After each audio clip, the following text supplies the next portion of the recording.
difference. Fair enough. He was a missing piece. My fault. He was a piece that went missing. I'm an idiot. I deserve it. The Dan Lebitard Show, 9 till noon on the Quad City Sports Leader, ESPN 93.5. From the Sheedy Family Chiropractic Studios, this is the Quad City Sports Leader, ESPN 93.5, KJOC Bettendorf. Ladies and gentlemen, boys and girls, Quad City sports fans of all ages, ESPN 93.5 and Town Square Media is proud to present to you the best Quad City sports talk radio show in the world. With the face who runs the place, T-Roy, the OG on the marquee, Jaybird, and the cat who runs the chat with the stats, Statman Surge. We are Don't Hassle Us, We're Local. We're not a Quad City Sports Talk radio show. We're not the Quad City Sports Talk radio show. We are your Quad City Sports Talk radio show. Welcome to the conversation, Quad Cities. But first, the Dawn.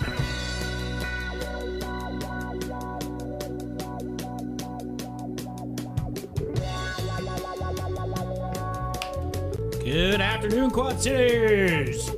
Welcome to Don't Hassle Us, We're Local here on ESPN 93.5 and the Hassle Castle, brought to you by Done Right TV and Security. It's Thursday, July 18th. Nice day out. It's not blistering hot. Actually, it never really bothered me, the weather. No. It doesn't bother me. Right. All the people that say everything. Caitlin Nichols in for T-Roy. Caitlin, say hi to everybody. Hello. He just does not share my enthusiasm, I guess. Serge is here, the Stat Cat, running the Vance Pizza Pub and Grill Facebook comment thread. We've got Caitlin in for T-Word. We've got guests on the phone. We've got a guest in studio. We've got things to talk about.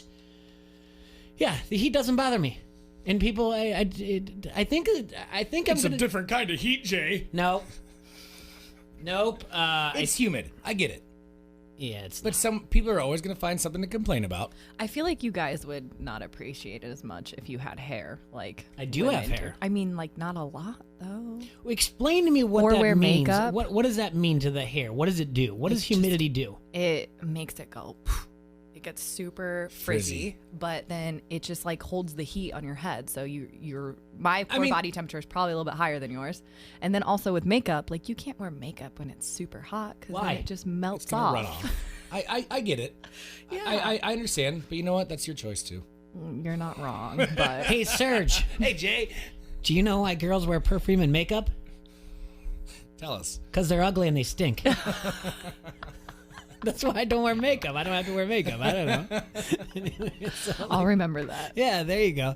Didn't you just put your hair in a ponytail and it's fine? Yeah, but sometimes a ponytail like doesn't go with your outfit. Oh, I tell you. The days of it, when you have to accessorize your hair. Not all of us can wear t-shirts and shorts to work every day, Jay. Yeah. Yeah, Well, yes, I can. Yeah, that's true. Yeah. So what do the guys do? What about the people, the dudes with the man bun? Does sometimes their man buns not work with their outfit and they let their hair down? I feel like the man bun, the whole point of it is to not wear it down. It's to wear it in a man bun. But then they can also complain like the ladies and say, you guys don't understand what it's like with all this hair. They don't have This is why I wear a tank top everywhere. But then they can even put like a hat on. Just put a little hat on. Put a hat on, put their hair up. Yeah. All right. You're good to go. Again, I think what getting into, oddly enough, what I'm going to talk about right away, and you said, Serge, well, then they wouldn't have anything to talk about on Facebook and complain. Right. That's right. And everything else. And yesterday, I was driving and thinking about a post, or I think honestly, to be honest, I think it was all the Face app stuff. Oh my gosh, so annoying. And see, you guys both kind of have it, but everybody did it. I mean, I didn't. No, I didn't do it. Okay, good. Well, did you do it? No. Neither did I. And did you do it, again, Caleb? No. One thing you guys won't have me talk a lot. Rarely talk about is politics. It's your belief. You can say whatever you want to me. I'm not going to say nuh-uh, and I'm not going to tell you anything else. But there are people out there that will post things on social media, and I finally figured it out. You did? Why I like to talk about sports so much and post about it and do a show and everything else. Why's that?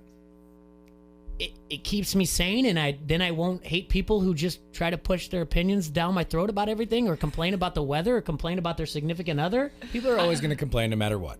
This is true. No matter what. It's true. Okay? Well, so don't get me wrong. We talked about how we almost skipped spring. We went from polar vortex to flood to extreme, dangerously hot 110 heat index. So humid. And I did have some people complain about the temperature in the bar. They said it's freezing in here. Oh, shut. It was 72 degrees. The thermostat was set at 72, but it was so hot and humid outside. I understand. It is hot and humid outside, so when you walk in, it does feel pretty cold. Yeah. And, establishments have to keep an eye on their temperature because you don't want your customers uncomfortable. Surge, that is freezing, by the way. 72 is freezing? Yes, because Celsius? I read somewhere, and since I read it, my point is exact, but I read somewhere that the most comfortable a human being can be is at the temperature of 74. I read that somewhere, Serge, so that is a fact. So 2 degrees less is freezing? Freezing. You go from comfortable to freezing in It 2 is, degrees. if you're not at the most comfortable you can be, you're uncomfortable, Serge, and I read this somewhere. That's not so freezing. my point is right. Yours is wrong. It is freezing. It's not the most comfortable. It's uncomfortable for your customer. I read this somewhere. 74 is the most. And that being said, it is burning hot in the Unidome in Cedar Falls. Must be 75 then. 76, a constant 76 there. Burning hot there. Yeah, not to bag on the female population here, but there are two things that women always are. You know what those two things are? Cold. Freezing and starving. Yeah. The two things always. Really? What do you want to eat? I don't care. I don't care. But not the 7 places you just listed. Shots fired. Fine. I hate when you do this. Fine, we'll go to Azteca. I am not talking about anybody in particular. No. Just something I So heard it one leads time. me to something else. And I tell you right now, you're not going to like it. I'm not.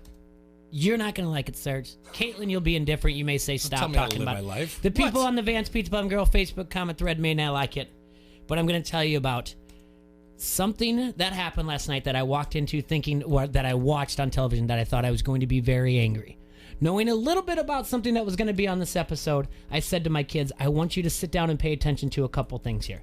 I want you to pay attention to a couple things because a lot in school is talked about things called bullying and anti-bullying. And I'm going to introduce you to a new term, kids. It's going to be called mob mentality, where a group of people are going to pick on a group that is lesser than only because they feel like they have a power to. Even though the people in the group may not believe in it, it's a mob mentality. Okay. Yes, it is a show called Big Brother. And this is the thing. I've never watched Big Brother. The show is a game, okay? In the end, it's a game.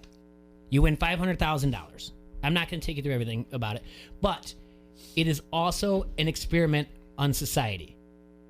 And there are sociology classes that actually have this show, and they watch it, and you follow it, and you Analyze it. Yes, and you can analyze it. So, for example, you in the Big Brother house, there are always alliances going on. So we'll call them cliques. Yeah. All right. And a lot of times you're trying to get power of the house, and you may share information with another group that, hey, they may say you're friends to your face, but they're looking to kick you out of the house. Okay. Well, this happened to a young lady named Nicole, and there's a group of 9 that just gang up and basically convince, since they're the majority, that she's lying, and she's not. And they're calling her a liar. They're picking on her, and you have to watch this. That you're watching society in itself, how it is. Now, we can teach our kids in elementary school, don't bully. Right. It is one of the biggest things, I'm telling you right now, that if you sit there and say to a kid, you're being a bully, that is the equivalent of calling an adult a racist. You will see a 9-year-old shrink and say, I am not a bully. Because that's what's being taught right now. The last thing you want to be is a bully. Right. All right. You can see this live action, that these people are bullying them.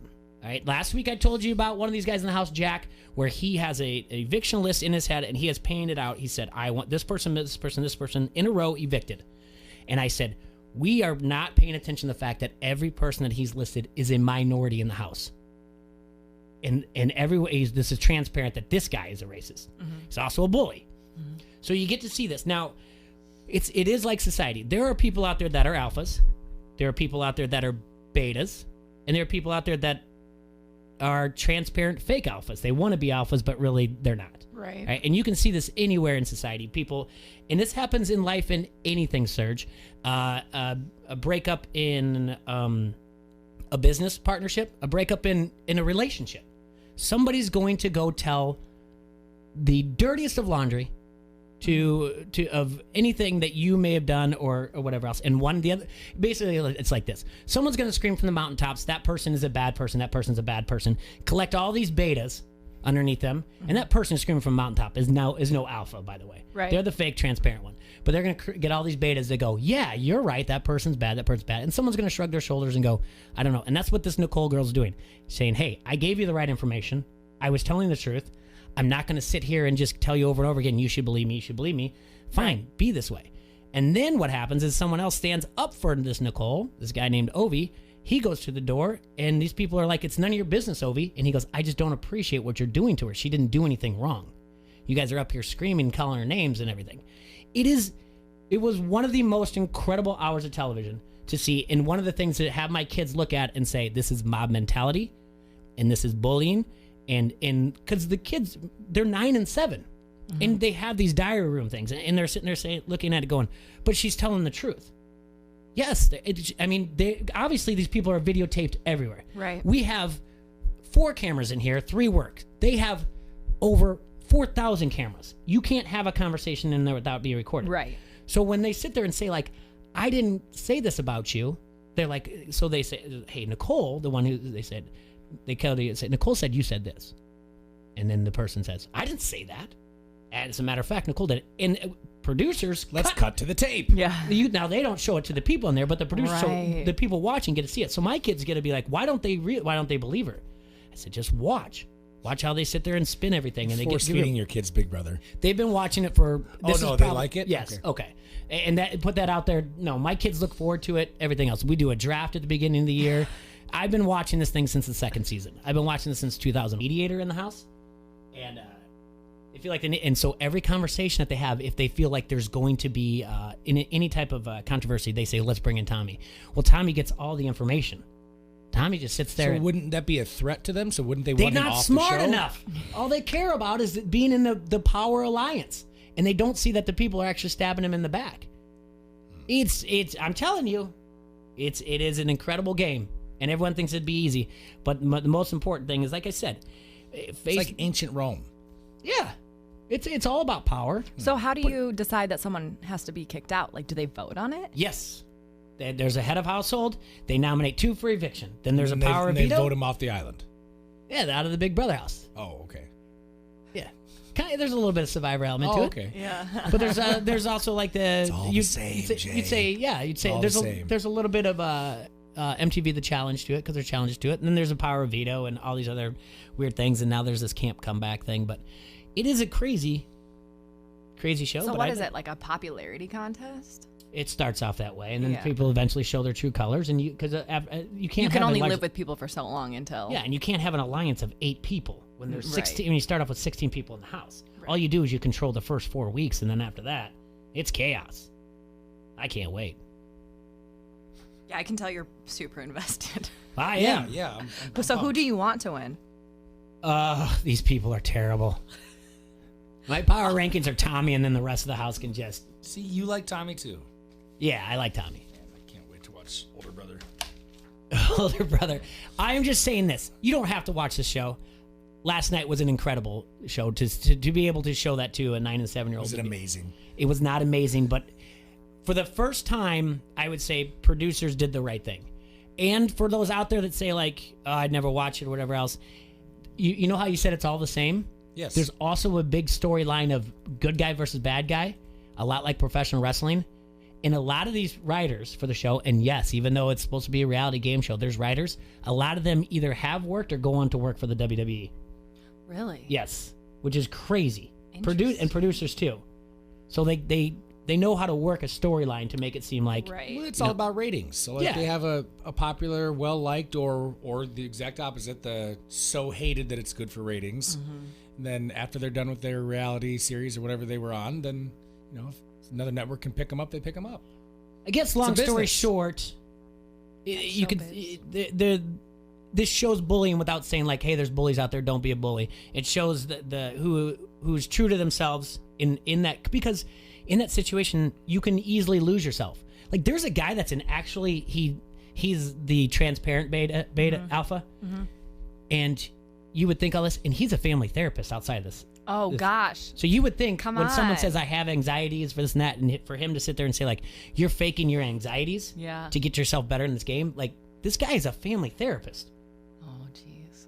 It's you lose who you are in this And you house. would think like a family therapist you're so involved in like family dynamics that in that situation you would see like the dynamics of the house. Majority of them are all actors and models that they pick off the street. Yeah.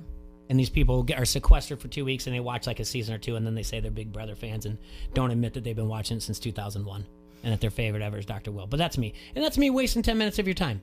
But I'm telling you, last night's episode was a good thing to understand mob mentality. And More of like a live performance contest, such as like Dancing with the QC Stars. There you go. See, we all have the things that you we have like fun? to do. Or drinking with Yeah, Drinking with the QC Drinking with the Stars. QC Stars. We- You went we- there on Saturday night too. I did. Yeah, we Yeah. all went together. Yeah. Oh, It was, how many people did compete in that, by the way?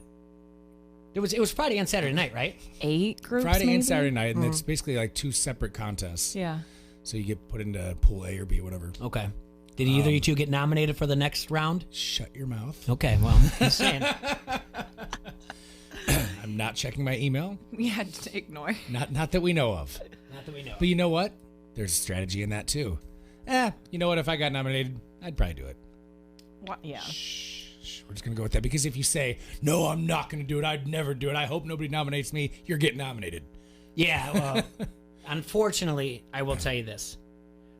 Yes, I would turn it down. I know you would. Yeah, but and I'm not the one. I know plenty of people that would say no, and would love to have that. And that's okay. Like if that's your thing, that's what you enjoy doing, and you want to do it, like cool, that's fun.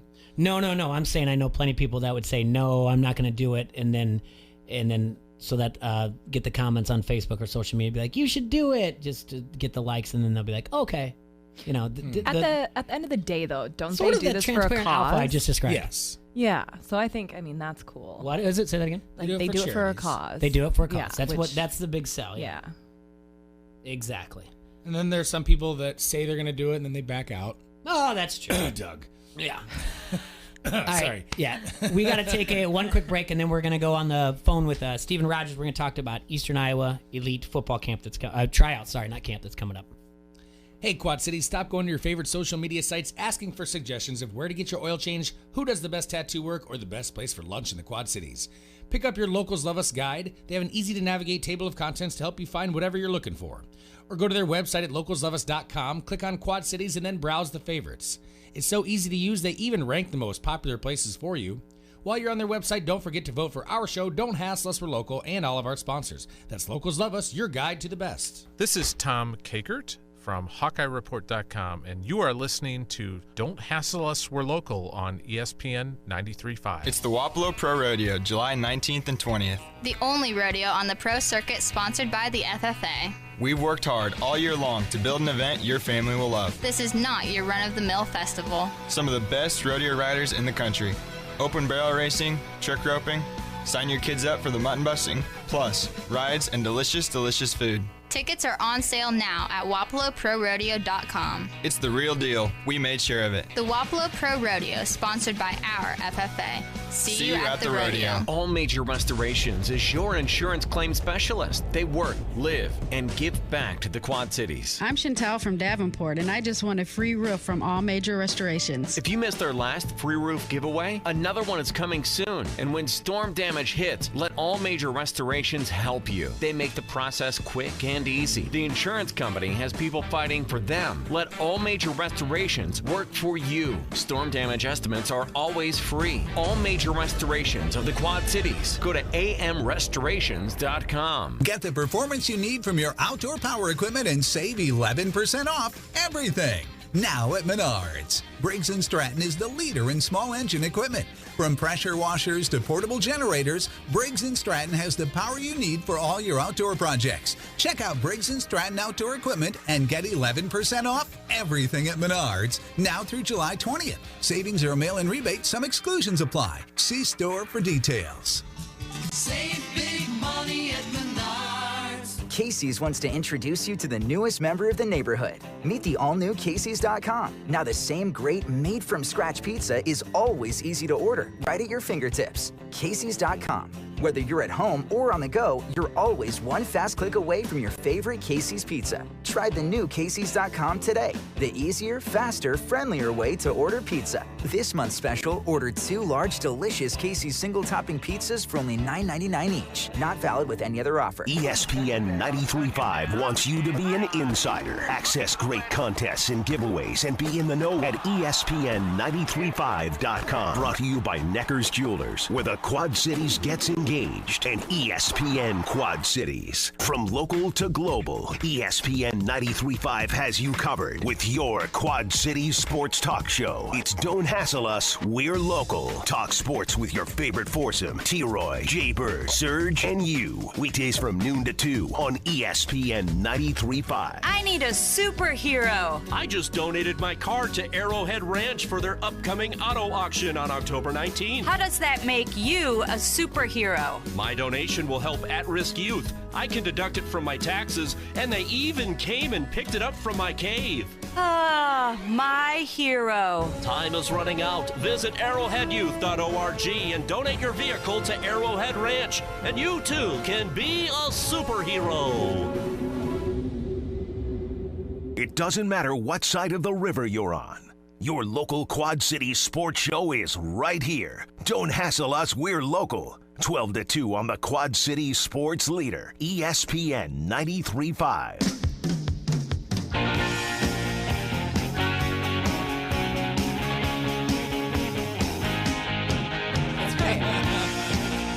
Good times. Welcome back to Don't Hassle Us for Local on ESPN 93.5. I want to remind everybody to follow us on Twitter. Just go to @QCHassle, like our Facebook page, Don't Hassle Us for Local, and on Instagram, we're at QC Hassle as well. Like ESPN 93.5 on Twitter, Facebook, Instagram as well. You can listen to us on the app. Download that. Go to your app store, ESPN KJOC, ESPN 93.5 KJOC. Caitlin, real quick, where can people follow you at? At Kate Nichol, CaitNichol. With enthusiasm, Caitlin. At Kate Nichol. Yes. Serge, where can people follow you at? 1117. Yeah. Esurge18 or at Esurge18 on Instagram, at Shuggy Shugs on Twitter, Facebook. It's my real name. Not your fake one, not your alias. When some people don't want to be found or don't want to be public eye, and they'll either leave off their last name or they'll do their last name first. Foster J. I did do that, yeah. I can tell you why I did that. Go ahead. Because I'll tell you later. And I don't want to put this guy on hold anymore. I'm going to call Steven Rogers. The 7th and 8th grade football tryouts are going to be for Eastern Iowa Elite this weekend, and I want to talk to him real quick about this. So we're going to give him a call. If it works. Which it should. I think I know Steve. Okay. All right. I think I know his wife. Why is that funny? What context? Jeez, T-Roy. Caitlin. Hello, this is Steve. Hey, Steve. This is Jay from ESPN 935. You're on the air with Serge and Caitlin also. How you doing? Good. How are you guys? I'm doing well. Hey, thank you for your time talking to us today. Yeah, absolutely. Well, thank you for helping me get kind of the message out, too. Yeah, most importantly, for those that go to the Facebook page for the 2019 Eastern Iowa Elite Tryouts, it has been moved, right? It has. We knew kind of going into this weekend even last weekend, the weather was going to be so hot, and we kind of dealt with this on our weekly training schedule, too, on Wednesdays and Sundays, where it's just not safe to have the kids out there and expect them to kind of perform at the level we want them to perform at. So we moved it to the River's Edge down in downtown Davenport, and it's a great facility. It's inside. They're not going to have to worry about being out in that heat, and hopefully it'll be better for everybody. Okay, tell me about Eastern Iowa Elite football. Sure. So, kind of the back history of it is 2 years ago, we kind of got introduced to it and played in a team based out of Des Moines. And the weekly schedule of Wednesday practice, Sunday practice, it worked out well, and we had a really good kind of introduction into what tournament football is and playing at kind of that next level and just getting the experience and meeting up with kids from all over the state. So, you know, when it came time for the 2018 season, which was our first season last year, we knew the schedule of going back up there and having our practices and some of the kids not getting home until 1 o'clock in the morning, you know, on Wednesday evening or Thursday mornings, was just too tough. And we knew that there was a lot of talent on, you know, eastern Iowa side of the state and even western Illinois. We didn't want to exclude Illinois. So we decided, you know, last year to form a team, and it kind of came together. We had great sponsors, and we had a successful tournament season. And so what we're just trying to recreate kind of the success and build upon it for the 2019 season here. So explain to me, it's real quick. Why don't you give us a shout out to some of your sponsors?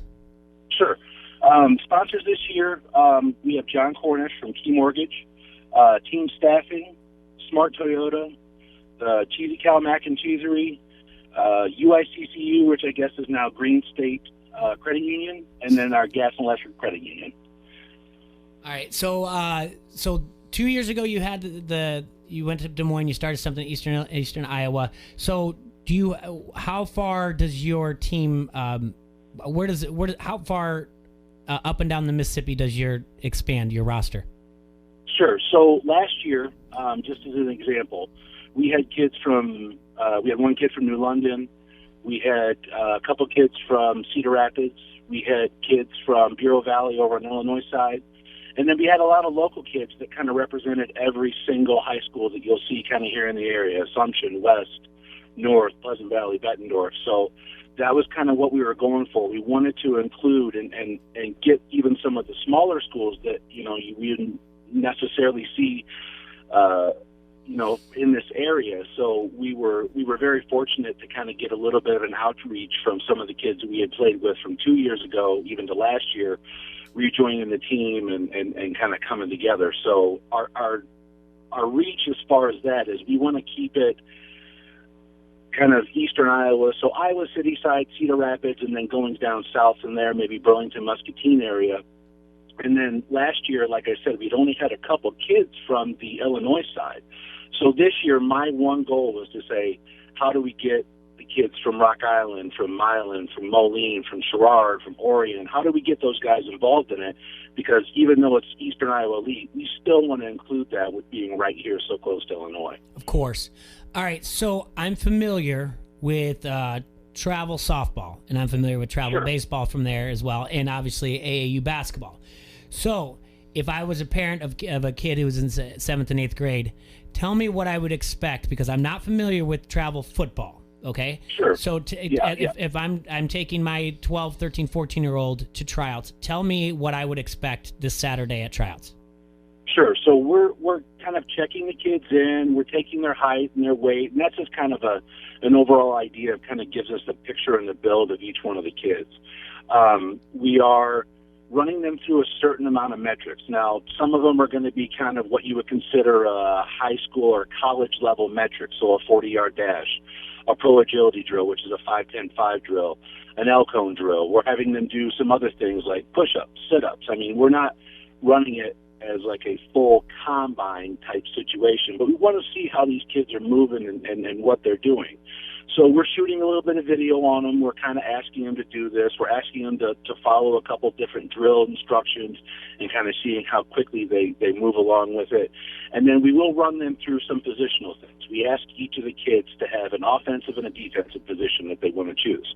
I mean, naturally, you're going to get a boatload of children that say, I'm a running back and I'm a quarterback and I'm a wide receiver and that's it. But for teams like this, we kind of want the kids to expand and know what their favorite is for offense and what their favorite is for defense, and then kind of build upon that, because you never really know what you fit in, especially at this level with so many kids at a higher talent level. Yeah. So we kind of run them we kind of try to build upon what they already know and then help them expand upon their skill set. Yeah, I mean, and it's also, I know you pointed out, but to even hammer this home, this is the only travel football team in the Quad Cities. Correct. Yeah. You'd have to go to Des Moines or Peoria before you're going to find another team that will travel and go to different tournaments. All right. So, do you have to pre-register, or can you register the day of? You can do both. You save a little bit of money. We always prefer that people pre-register, and that just makes things easier because you have your you have your waiver signed. We get all of your information, so it makes your check-in process with us this Saturday a little easier. But you can come directly to the event and register there as well. So we make it easier for both. We just prefer if you could pre-register. Yeah, and you can find this information on their Facebook page. It's obviously facebook.com/Eastern Iowa Elite, or you can just go register today at www.leaguelineup.com/AAU Iowa Football Club. All right, so that's leaguelineup.com/AAU Iowa Football Club. And what are the times again for this tryout? So we're going to be Saturday down at the River's Edge from 1 to 3 p.m. And we're just, as many people that can come down and are interested, come down and try out. I mean, it's the only way you get a definite no is if you don't come. So we're hoping for a really successful last tryout here. Oh, that's great. In 7th and 8th grade, I kind of feel like, Serge, I want to go down just to do the cone drills and everything. It's been a while, but I'd like to do that too. I bet you there's a lot of 7th and 8th graders that are just as tall as me, though. Steve, can we have You guys are more than welcome to come down. I mean, who knows? You might show up some of these little kids and push them to run a little harder. Is it okay if we pregame at Harrington, Steve? Sure. You guys can do that. I might even join you there before I go down, too. All right. So what's your travel schedule like? Yeah, so this year we're going to change it a little bit. Last year we went to Des Moines. We went down to Lawrence, Kansas and played, which was a long trip. We didn't actually realize that before we scheduled it. And then we finished over Thanksgiving weekend down in St. Louis. So this year we are going to do Des Moines again because it's kind of like a local game for us, and most people can travel for that. Our second one will be 2 weeks later in Crown Point, Indiana, which sounds again like a long ways away, but that's just right over the Illinois-Indiana border. And then we'll finish again Thanksgiving weekend down in St. Louis. It was a phenomenal tournament, so we want to go down there and give it another shot. That's great. So, and where do you guys play your home games at? So the funny thing is we don't actually have home games. We are truly a tournament team. So. Okay. It's been kind of one of those things where the coaches have said, hey, let's try to get a tournament located here so that we're getting, some more local play. And it's really kind of an undertaking once you start to get into some of the travel and tournament scheduling and renting facilities and, trying to do those sorts of things. So I guess Des Moines would probably be our closest local game if we were going to do it. We would love to, as the organization expands and gets bigger, to host a local tournament here.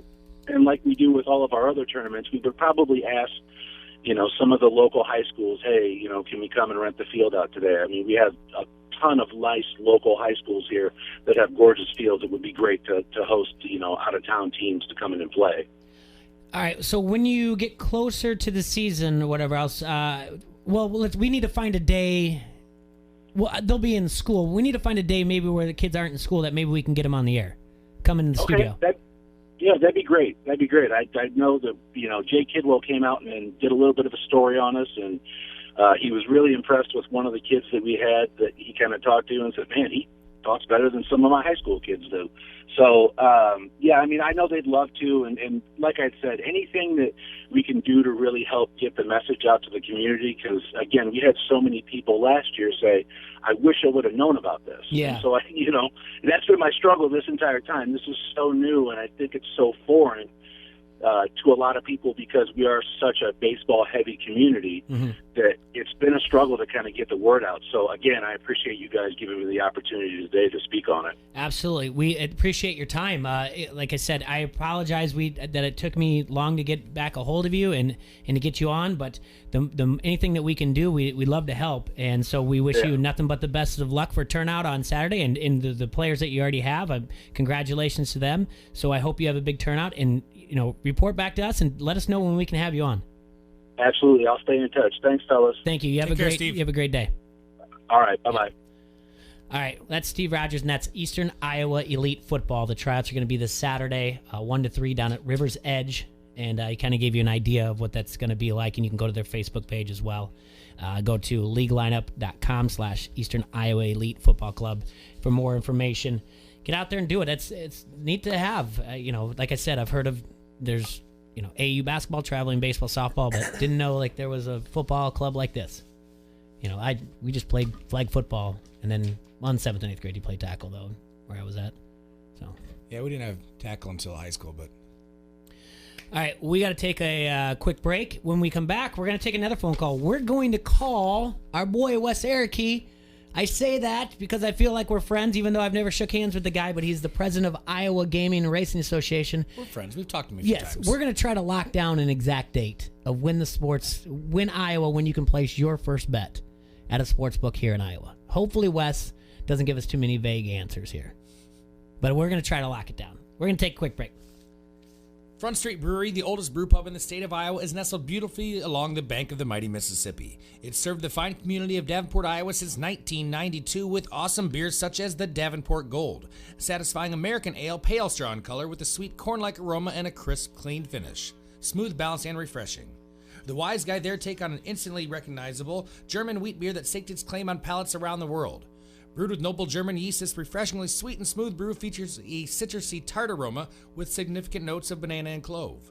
Or the Raging River, an English-inspired American India Pale Ale with incredible balance, featuring an earthy, slightly fruity hop aroma with moderately bready malt notes. A bronze-colored IPA that you don't need a beard or a man bun to drink. This is your gateway IPA. Check out their Facebook page for food and drink specials. It gets hot. Also visit their webpage at www.frontstreetbrew.com. Calling all bars and restaurants, call your local distributor to get Front Street on your tap lines or in your cooler now. www.frontstreetbrew.com. Just wear a tank top.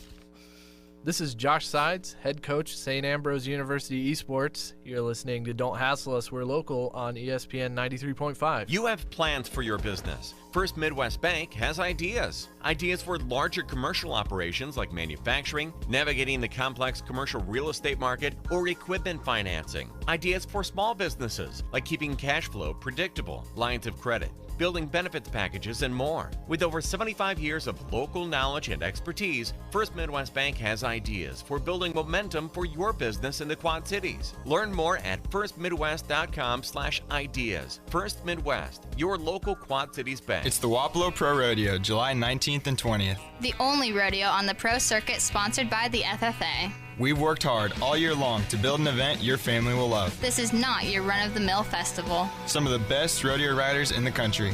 Open barrel racing, trick roping.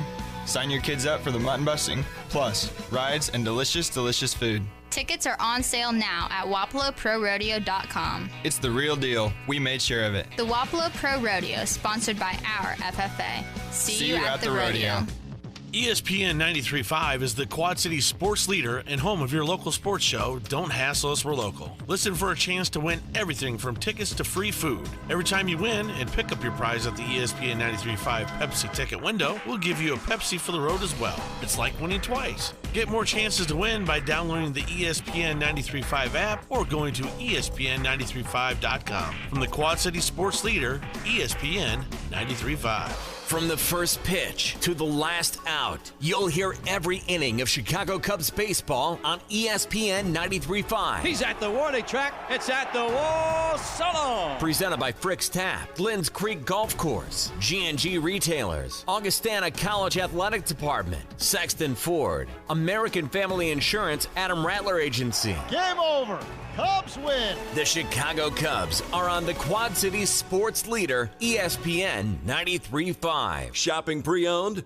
Free yourself at the McGrath Used Car Superstore of Davenport. Here's Gavin McGrath. Our Freedom Celebration sales event gets everyone excited. Free yourself from high prices. Free yourself from credit worries. Free yourself because we are trading for anything regardless of condition, mileage, how old. Tug it, tow it, tell us where it is, and then celebrate. The freedom to shop and save. Over 2,500 quality pre-owned vehicles. Payments as low as $167 a month. Eastern Iowa's best selection of certified pre-owned trucks from $10,988. Certified pre-owned trucks? Certified from $10,988. All credit apps accepted. Nobody works harder to help get you approved. And remember, we're trading for anything. Almost anything. No firearms or spouses, please. The Freedom Celebration at the McGrath Used Car Superstore of Davenport, 4618 North Brady Street. Online, McGrathAuto.com. Never miss a thing with the ESPN 93.5 app. Breaking news when it happens sent straight to your phone. From the Quad Cities sports leader, ESPN 93.5.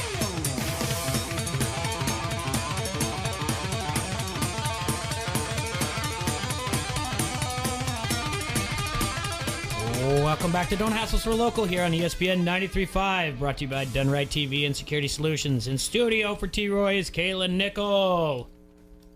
Yay! That wasn't Kaylin. Serge is over there on the Vans Pizza Bum Grill Facebook comment thread. Coming up real soon, folks, is you're going to be able to make a bet. It's sportsbook here. We know what's going on. I posted something on ESPN 93.5. They released a statement on Monday or Tuesday that William Hill is partnering with Isla Capri and Bettendorf and Waterloo. That's a big deal. And then also we have Elite Sportsbook is partnering with Rhythm City. So we now know about the sportsbooks. Now they have to build them. The big question is when. So what we do is we go to the source. We get the president of Iowa Gaming and Racing Association, our friend Wes Ericke. Let's give him a call. Let's get down to the brass tacks, the nitty gritty of what's going to happen here. As soon as he answers. Don't do that, Serge. Everyone else is doing it on the Vans Pizza Pub Grill Facebook comment thread. Let him know it's not dead air.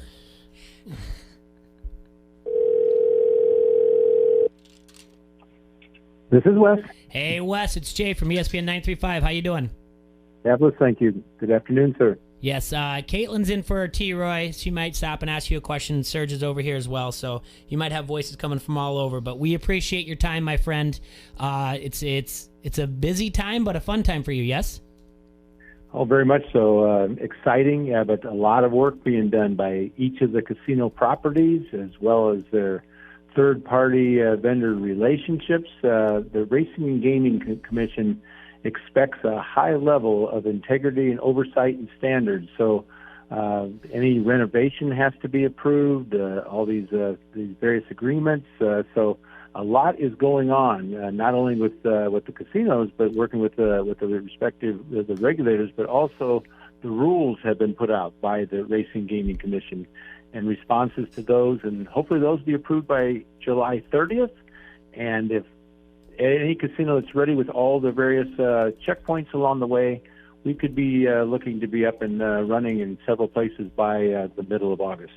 Okay, and we'll get to that because I want to talk to you more about that. I want to get everybody up to speed, and I want to tell you how thankful we are that you always answer our phone calls. We'll take this back to May of 2018 when PASPA was overturned by the Supreme Court, and in turn what happened was our Iowa House and Senate, they weren't in session at the time. We talked to you the day that the Supreme Court overturned PASPA, and then we talked to you in the fall, and you felt very confident that the House was going to vote to have sports gambling, and that happened, and we talked to you right after that. And also you said that you felt very confident that Governor Reynolds would sign it. That happened as well. So now that's what we're kind of getting at. We know here in the Quad Cities, it's more importantly Eastern Iowa side of it, because you deal with the Iowa, is that William Hill has partnered with Isla Capri and Bettendorf and Waterloo, and Elite Sports has Sportsbook has partnered with Rhythm City here in Davenport. That works, I believe, right? Say that again. I believe they partner with BetWorks there. BetWorks, okay, Rhythm City, but I think something to do with Elite Sports from the logos that I got and everything. So, sure. and again, we're gonna. So the type of betting that you can do is you can bet at the sports book, or you can physically go into the sports book and get the mobile app, and you can have it on your phone, right? That's correct. Register in person, establish your account, and then you can register via your mobile anywhere within the state. Anywhere within the state, yes, anywhere within the state. You cannot cross the state line and make a bet because of a thing called geofencing, which reaches about 60 yards off of our state borders, right? That's correct. Okay, if I have a guest come in from out of town from Minneapolis, can they make a wager and have the app on their phone while they're visiting me? Yes. They can go in person, the retail sportsbook, to place a bet, or they can come in and establish an account at one of those casinos you mentioned, and then be able to place a bet while they're visiting you in the Quad Cities. But as soon as they head back north, across the state line, the app will no longer work to place a bet. However, anyone even across the borders in Illinois, they can be looking at what the odds might be in the various the various games that they might be interested in on their app, but they just cannot place a bet if they're across the border over 60 yards, as you said. Okay, is there anything in particular that has to do with our state? Iowa is the 11th U.S. state to legalize sports betting, but as far as let's just say in college, our universities, is there any type of difference in gambling or sports betting that people may not be aware of? People will be able to place bets on collegiate sports, as well as on professional sports and even Olympics. But no bet can be placed on someone like an athlete of 18 under 18. So, like an example of the Olympics, probably their Olympic gymnastics team probably wouldn't be able to place any bets. Also, the traditional bets of like the over/under or the point spread. But as some might start getting into more what called propositional bets, yes, there will not be any a bet allowed on an in-state collegiate player or the opposing team player of the team they're playing with, no matter if that college is playing at home or away. If it's an in-state collegiate player, there will be no bets allowed on the player itself. But the team, yes. The player, no. Absolutely. Okay, so to explain that to people, if University of Iowa is playing at Carver and someone wanted to put a prop bet that Joe Wieskamp was going to score 13 points in the game, bet over that, you could not do that because that's a player prop bet. That's correct. Yes. That's right.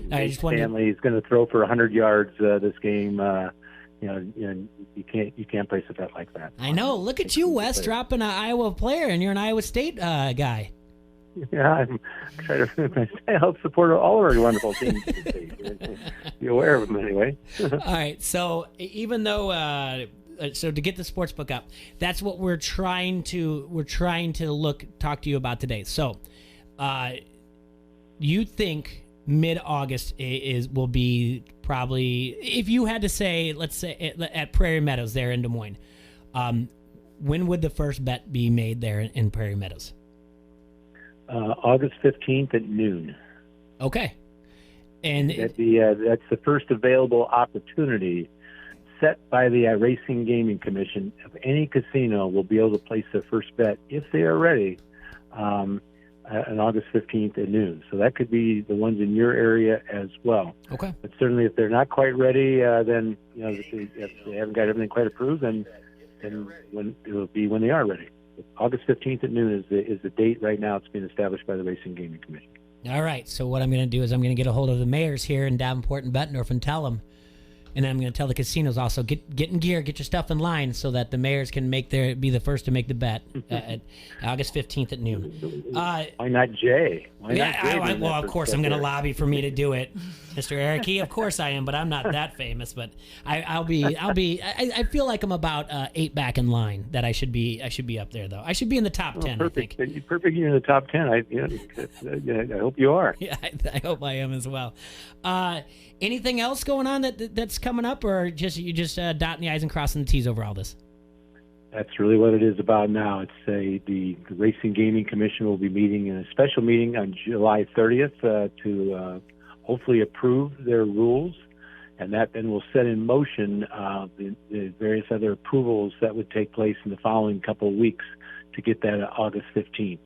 If anything fluctuates off that, then that date I gave you will move back perhaps a bit, but that's right now. I think everything is in place to be able to get things established. And obviously for the casinos, the various agreements and their geofencing agreement and, their technology certificate agreements, there's just, various things that they have to be getting approved, and they're all working very hard toward that.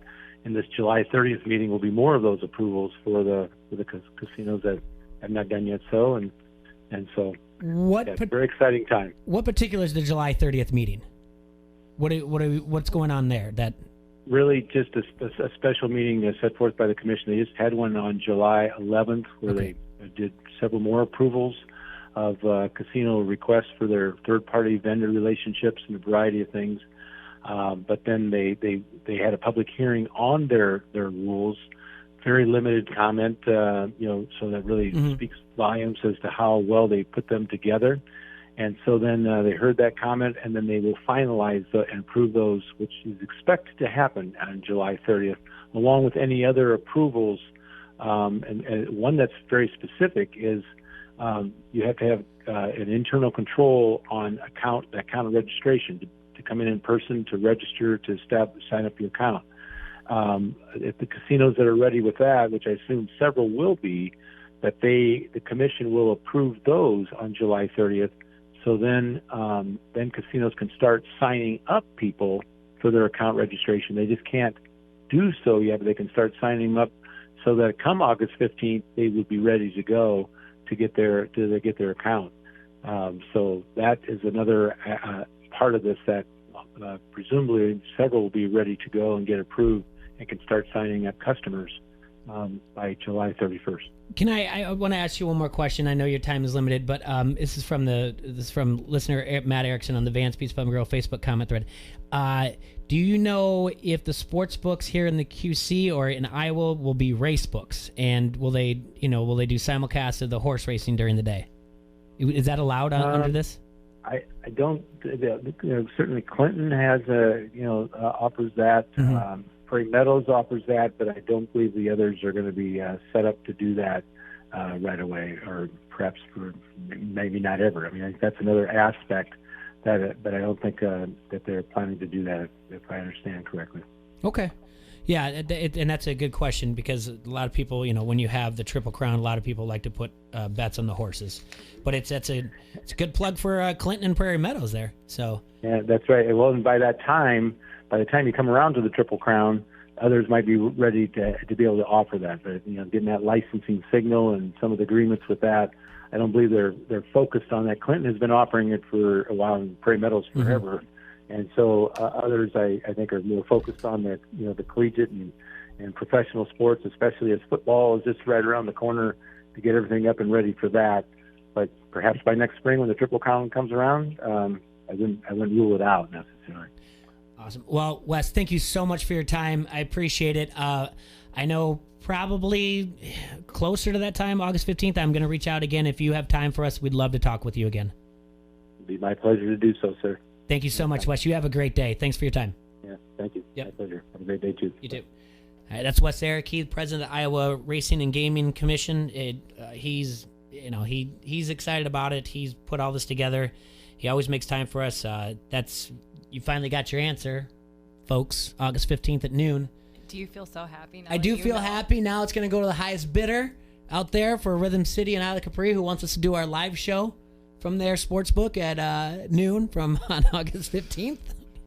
So if all goes accordingly. Yeah, all right. So we'll talk about that more. I want to talk to you, Caitlin, though, because we were talking to Steve Rogers about Eastern Iowa Elite Football and travel. Mm-hmm. And before and for those who haven't listened, Caitlin's been on before, but Caitlin played at Davenport West, and then she went on to play at Augustana and All-American there.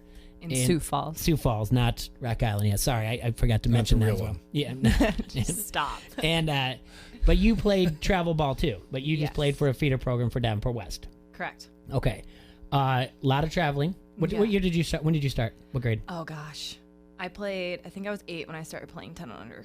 Okay. So, and I always played up. So I think when I was 9, I should have been playing 10 under, but then I went to 12s. So I played 12s for a while, and then I think when I was 11, I started playing 14 and under. I played 14 and under for quite a while. All right, and then so you were usually with the Future Falcons, Davenport West. Yes.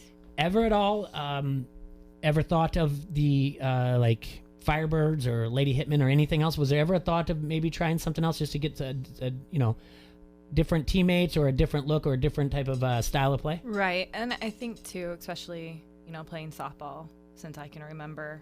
I had a lot of friends that played softball as well. It's a pretty big community, so especially people who weren't going to Davenport West for high school were playing for other teams such as like the Firebirds. And you hear, there's a lot of talk in travel ball, so think that I'd have a better opportunity if I played for maybe a bigger travel team instead of my high school feeder traveling team. But that's how it worked when I played at Davenport, is you played with the people you were going to play with in high school, just to give get used to playing together and be more successful in high school. So I never did play for somebody else, but thought about it.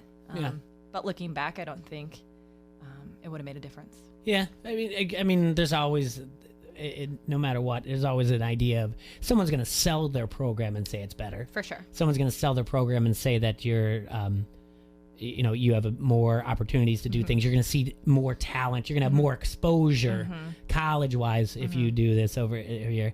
And it's also what we'll talk with Coach Saladino at West, and it's kind of what Pete said on Tuesday, that there are programs and that attract. It's not a matter of also you don't have to sell. If there's success, it attracts people to be a part of it. No, we'll get to talk more about that, but I just wanted to, now during all the time playing up and all that traveling though, did it, obviously you don't regret any of it, did it wear on you, all the travel? Oh my gosh. Yeah. Yeah. Yeah. I even look back now and I'm like, wow, how did I do that? In college when you're playing double headers, just, Friday, Saturday, and maybe one day during the week, or you have like your spring break trip. I think one time we were in Florida into Missouri, and I think we played something crazy like 14 games in 9 days. I was like, I used to play so many games with travel ball, and I just remember, being up early, warming up, and then it's a long day. You're playing, 3 games, and if you're not in the loser's bracket, you get a little bit of a break, but if you don't play super well, then you have to play more games because you're trying to get back to the winner's bracket. It definitely wear it on me. Yeah, I sometimes try to think about that, as far as the the young girls and everything, to be like, does it really matter at 7 a.m. that we're hitting, live balls right now or warming up? Like their eyes are half open. Exactly. And just like you said, it's early in the morning, you get going. So I remember playing a travel game, and I had prom that night. So I played 3-4 games during the day. I didn't even go home. I went straight to my hair appointment. And you're gonna say you went straight to prom. And I was just like, I don't even want to go to prom because I've been playing all day. So, but it was a sacrifice you had to make, I guess. Yeah, well, we're gonna talk about that, coaching, softball, so much more. We're gonna bring in a legend in Davenport West and also in the Quad Cities. You'll get to know more about him. It's Coach Steve Saladino. We're gonna just take a quick break, couple minutes, and then we'll be right back with Coach Sal. Do you want the latest in TV and security technology but don't know where to start? Call Dunright TV and Security Solutions, your Dish premier local retailer, to get started today. They'll take the guesswork out of choosing the latest smart home technology with your budget in mind. Dish has been a leader in technology for years, and the Hopper Smart HD DVR interacts with your smart speaker to change channels, pause and fast forward with just the sound of your voice. Sign up today and receive a Nest doorbell system free courtesy of Dunright. So call 866-84-RIGHT today and let Dunright provide local professional installation with personal service that's trusted by thousands of business and homeowners in the Quad Cities. Restrictions apply. It requires an internet-connected Hopper. That's Dunright TV and Security, 866-84-RIGHT. This is Randall, the QC hot dog guy. You're listening to Don't Hassle Us, We're Local on ESPN 93.5. Shopping pre-owned? Free yourself at the McGrath Used Car Superstore of Davenport. Here's Gavin McGrath. Our Freedom Celebration sales event gets everyone excited. Free yourself from high prices. Free yourself from credit worries.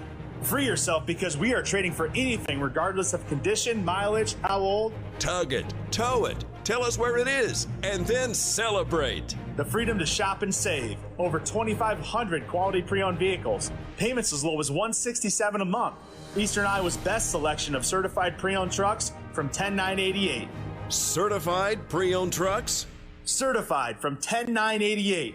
All credit apps accepted. Nobody works harder to help get you approved. And remember, we're trading for anything.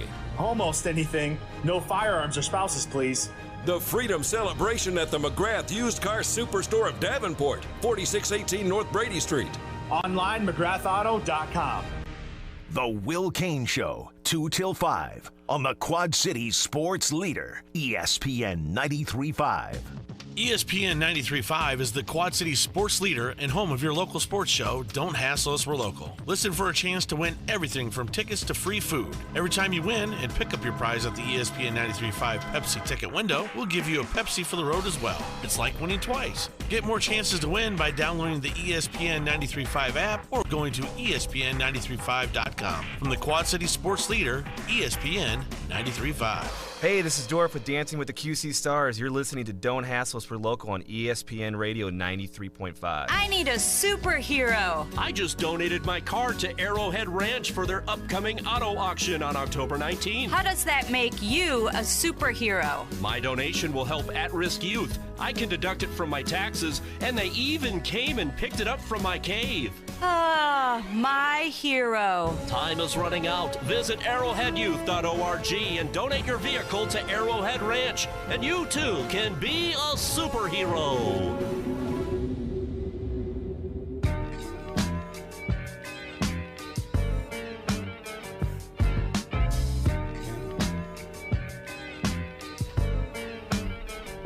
Welcome back to Don't Hassle Us, We're Local here on ESPN 93.5. Want to remind everybody to follow us on Twitter, Facebook, and Instagram. You can get us at QC Hassle. Also like ESPN 93.5 across the board too. Instagram, Twitter. You know what we don't have? We don't have Snapchat. Do you really need Snapchat? No. I have it personal, but I never use it. Well, the only reason I would say we don't need it is because we're so stationary. Yeah. It's going to be the same pictures of the same setup every single time, other than different guests. Well, you know who's big on Snapchat? Coach Steve Saladino. Steve Saladino is a former Davenport West teacher and a former Davenport West athlete and a former Davenport West coach. If you don't know who he is, you live under a rock, but you're going to find out more about him. He is an icon when it comes to coaching here in the Quad Cities, especially in Eastern Iowa, and also on the softball diamond. Coach, say hi to everybody. How you doing today, guys? Thank you so much for coming in.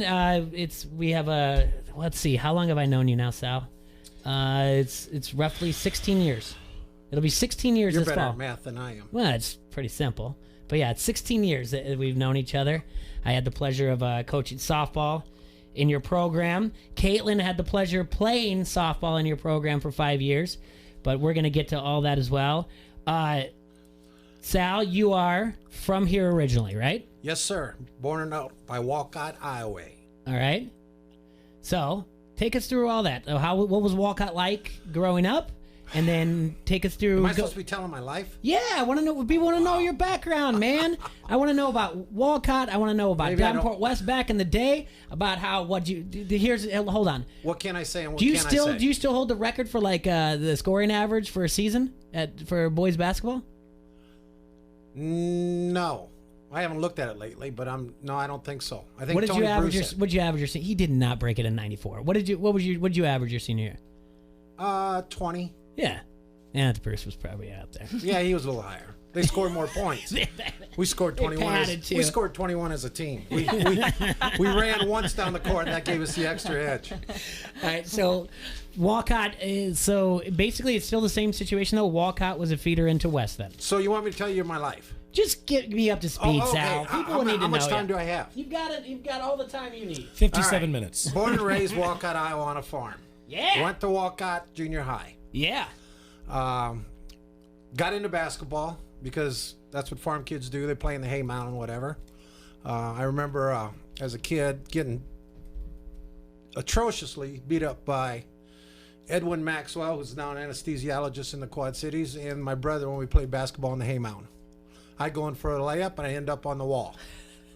I go up for a layup, I end up in the hay chute down in all the manure where all the cattle are. So they really beat me up a lot. And I'd get mad, and I'd kick the ball, and it would hit the roof, and it'd punch her. And sooner or later, the orange ball turned to spot because it had so many holes that had to be patched. Played basketball there, went out in 7th grade, played a total of 23 seconds. That was my career at Walcott in 7th grade. I was big, long, gangly, not very good coordination, and just knew the ball was orange. 8th grade, came back, went out again, got to play for a little over a minute. Between my 8th and 9th grade year, played a lot of basketball against my brother and my neighbor. And like I said, we'd shovel off snow off on the dirt. We'd play outside. They beat me up an awful lot, but somewhere, and I never even noticed, I got better. My 9th grade year, went out for basketball. I was the 6th man on the team. And after the first game, one of the starting forwards got injured by his girlfriend with a groin kick, and he was out for the year. All right, hold on. Now, your 9th grade year. Are you playing varsity, sophomore, or is it a 9th grade team? It's a 9th grade team at Walcott. Oh, yeah, because back then it was only 10, 11, 12 at the high school. There you go. Sorry, okay. So that started the career. I went to a couple camps, came to West. My 10th grade year, went out, was a starter, was the leading scorer on the team as a sophomore. Somebody else on the team was pulled up to varsity. I wasn't. It sort of bummed me out, but it is what it is. My junior year, I started for the varsity. I averaged probably 10 to 12 points a game. We won the state championship my junior year. It was really a great, cool experience. And the interesting thing is this, now I think it's only like 3 games. You have to play 3 games and you're state champs once you get done with your area. Back then we had to play 7 up at Fort Dodge. Or not Fort Dodge, I'm thinking softball. Up in Des Moines. Okay. In Vets Arena. What year is this? This is 1971. Okay. So 71 and you're playing at the barn. You got it. Yeah. Yeah. All right, so you had to play how many games? We had to play 3 to get there and 4 once we got there. I think it was. And what A is this considered? There wasn't a class then, if I remember right. It's all one big show. Yeah. All right. Yeah. So we go to state. We qualify for state, and our record is 7-11. And we ran 7 games off, and we ended up winning the state championship 14-11. I mean, we were always the underdogs. We always were behind, but usually in the 4th quarter, we come through. And the reason the switch was we used to play in the Metro, which was Rock Island, Alleman, Moline, and those. And midway through the season, Gary Daniels was a guard. He was a senior. In fact, I think he was almost like 23. He couldn't get out of high school very much as far as get his stuff done or whatever, but he came back his last year, and we helped him and pushed him and got him through. But anyway, he came on the team, and it just turned. We beat Rock Island when they had Bruce Hammy and those guys. They were like number 1 in the state. I think they were runner-up that year in the state. But started there. Came back my senior year. Again, all kinds of things. And again, I was a naive farm boy, and I had no clue about things. And I got up at the state tournament in the barn, and we were there practicing that one day. And a reporter comes up to me, and he goes, "Jump up here on this camera platform." He said, "Act like you're filming a game." And I looked at him, and I go, "Why?" He goes, just do it. I want to take a picture." So I did that. And when I was done, I came down. He goes, "Well, you're going to be first team All-State." And I didn't even know what it was, seriously. Okay. I was that naive on that. I had no clue. And we played that year, and we lost in double overtime by a last-second half-court shot by Kevin Kiley out of Cedar Rapids, Kennedy. Okay. They had a great team. They had an end right then. They had a lot of great players. I just remember we could have won it in regulation. One of our players was fouled as the buzzer went off, and he had 2 shots. And the official handed him the ball, and he said, he handed him the ball, and he shot the first one. He made the first one. And he said, "You make the animal science school," and I wanted to be a vet. So I took the North Dakota State position, got up there, played a couple JV games, and then started ever since. The reason I went to North Dakota State was because I wanted to be a vet, but I changed my major after a little while because I knew I have to work with horses and cats, and not to offend anybody, I'm not a horse or cat fan. So I might not be too friendly to those animals. But anyway, I had a great career there. In the Hall of Fame there, I had the scoring record, the rebound record, until they put the 3-point shot in, and then there's another kid that beat me, but I know I would have had a lot more if I had a 3-point shot because I'm shooting out there anyway.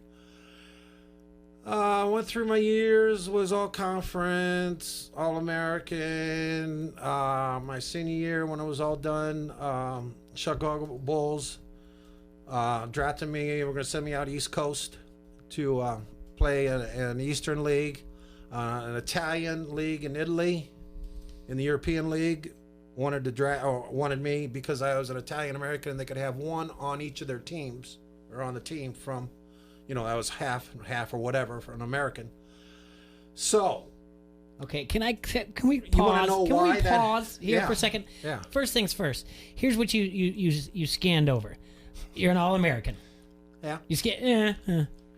You You're in the North Dakota State Hall of Fame. Caitlin's like, so am I. I'm in 3 Hall of Fames. I got 4 state championships. All right, I got all that we'll stuff. get to that. All But right, that's good. I know, and I know that's not you, but that's the thing. The show is about, so people get to know you. Yes, we'll get to all the fun stuff and the stories and the chuckles. You're in 3 Hall of Fames. Yep. What list them? North Dakota State Hall of Fame as a player. Iowa boys basketball Hall of Fame as a player, and Iowa softball head coach Hall of Fame as a coach. Yeah. Yeah. Okay. Not bad. No, that's really good. I got one more I'm working on for you. Again, maybe I was just that naive.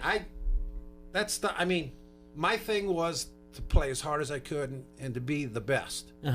But none of the other stuff, and to win. I was a terrible loser. I didn't do anything nasty, but losing didn't fit my fancy. And there was always a purpose. And I always thought I could get better. And I felt that way when I coached. Those kids could always get better. And I'm sure those kids were mad at me and didn't like me and all that kind of stuff. And I understand that. I've gone through that myself. But I know when I left my kids or my kids left me, I did everything I could to make them a better player so they could go on to the next level. And we were able to do that at West High School for many years when I was coaching softball there. So you got drafted by the Chicago Bulls. Yeah. That's when they had, not Michael Jordan, they had Borwink or whatever his name was. What year was that? That's got to be 76. Okay. All right, so you paved the way for Michael Jordan. Yeah. I warmed the rim up. There we go. So, all right. So the Chicago Bulls draft you, and also there's a chance to play overseas. Yeah, and there was a chance to play in Australia. In Australia. Yeah. Okay. And you're going to ask me now, why didn't you do it? No, I'm going to ask. Yeah, you are. You come to this crossroads, and what do you decide to do? My junior year, we're flying to a game. It was University of South Dakota, and we always would take planes everywhere we went, and these were twin-engine planes. And we were halfway in the air, and all of a sudden I look out my window because I was sitting over the wing, and I noticed some oil was coming out. So I told my coach, I said, I don't think this is supposed to be going on, and whatever. But he tells the pilot said, hey, no problem, we got the other engine, we'll shut that one off. So he shut that off, and then we kept going, and then pretty soon he called back and said he didn't have radio control with the ground, so we had no connection. So he said he was going to look for a private airstrip somewhere. He was going to come down and get low enough so he could see and go into a private airstrip because we couldn't communicate when we had to land, so there wouldn't be a crash, blah, blah, blah. So he found a place, and he circled it twice, and before he went into turn, he said, I'm going to shut the other engine off, and it's going to be just silent. And he said, you're just going to hear the wind going over the wings, whatever. He said, but don't worry, we'll be okay. So we're perpendicular to the runway, and he shut the other engine off, and he banks it to go in, and he almost lost the bank maneuver where we almost did a spiral, but he told us that later. Anyway, he starts coming down the runway, and he yells back, I have no landing gear, I have no landing gear. And right then, I looked out the other window, and I could see in the hangar, a guy's running out to his vehicle as he's seeing what's going on. We get to the end of the runway, and we're not down yet, and his props hit, and they hit, and a little bit of spark hit the oil, and the oil just looked like it flamed a little bit. We went through a fence. We went about a half a mile into a cornfield. Okay, all said and done. Nobody was hurt or anything like that. Just, scared as heck. And we got out, and they were going to reschedule the game, but South Dakota didn't want to do that, so they made us play that night anyway. But anyway, that gave me a phobia of flying. Okay. And Fair. that's why I never went the next move. Otherwise, I would have done it. Now, that was stupid. I should have just did it. But, hindsight, been very happy with my family and what I did. Oh, of course. Met a lot of great people. I can assume that that there's going to be a phobia involved there. Back then, like money, like in the European League was like, I think I remember they said I'd have $70,000 for playing. They give me a villa to live in, and then they give me all the other things I needed. And if I wanted to work in the off season, I could work. But yeah, I chose not. What would be the answer to that? Just to take a Xanax or whatever? Because remember the A-Team, Mr. T, they always had to give him some type of shot or whatever else so that he would fly. I'm scared of flying. I freak out every time. I just remember that we got on planes coming back, and one of the planes was a single engine plane, and I'm thinking, well, this one goes, we're done. But we got in and we had a sort of a younger guy as a pilot, and he bought a case of beer, and we drank as we were in the plane to get looped and whatever, and then he was just playing games, dropping it, and the liquid and everything would go up and all that kind of stuff. And when I got back, I told the coach, I says, I ain't going anywhere anymore. I ain't playing anymore unless we go by ground. And he had a lisp, and he called me Thally. Mm-hmm. And Thally, we need a lot out of you tonight. And I said, it ain't going to be on a plane. But no, I had a great experience, and I'd do it again. Yeah, it's still pretty cool that I've known you 16 years. We've talked. I didn't know all that. There's a lot of people don't know a lot about that. I know, that's why we're here today. Okay. Yeah, that's a cool story. It's terrifying. I know the picture was in the Des Moines Register of the plane with the props all bent and all that kind of stuff when it happened. But so you come back to the Quad Cities. Come back to Quad Cities. And so when you switched your major, you switched it to education? Yeah. Okay. And Davenport West said, "Hey, we got to have you. You've got to." No. There's some stories there too. Oh, good, because we got to go to break. When we come back, we're going to get up to speed at how this. I'll tell you how the education stuff went. Yeah. All right. We're going to take a quick break. We'll be right back with more with Coach Sal from Davenport West. Buying a home can be overwhelming. Don't get discouraged by the process. From start to finish, you'll need the guidance of a professional. Let Jen Peterson Murphy with RE/MAX Elite Homes use her extensive background in real estate to help you navigate the process. From lending qualifications and budgeting costs to recommended inspections, Jen Peterson Murphy can get you the most for your money in a competitive market. Jen Peterson Murphy specializes in residential real estate sales and assisting first-time home buyers. For expert advice including strategic marketing practices, comprehensive market analysis, staging and home assessments, think Jen Peterson Murphy of RE/MAX Elite Homes.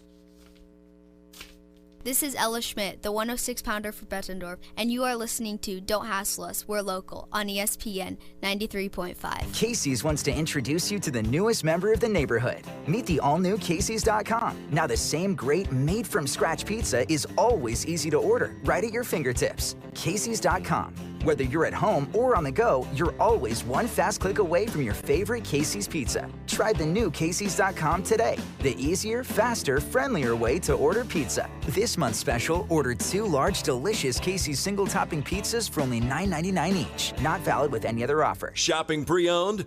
Free yourself at the McGrath Used Car Superstore of Davenport. Here's Gavin McGrath. Our Freedom Celebration sales event gets everyone excited. Free yourself from high prices. Free yourself from credit worries. Free yourself because we are trading for anything regardless of condition, mileage, how old. Tug it, tow it, tell us where it is, and then celebrate. The freedom to shop and save. Over 2,500 quality pre-owned vehicles. Payments as low as $167 a month.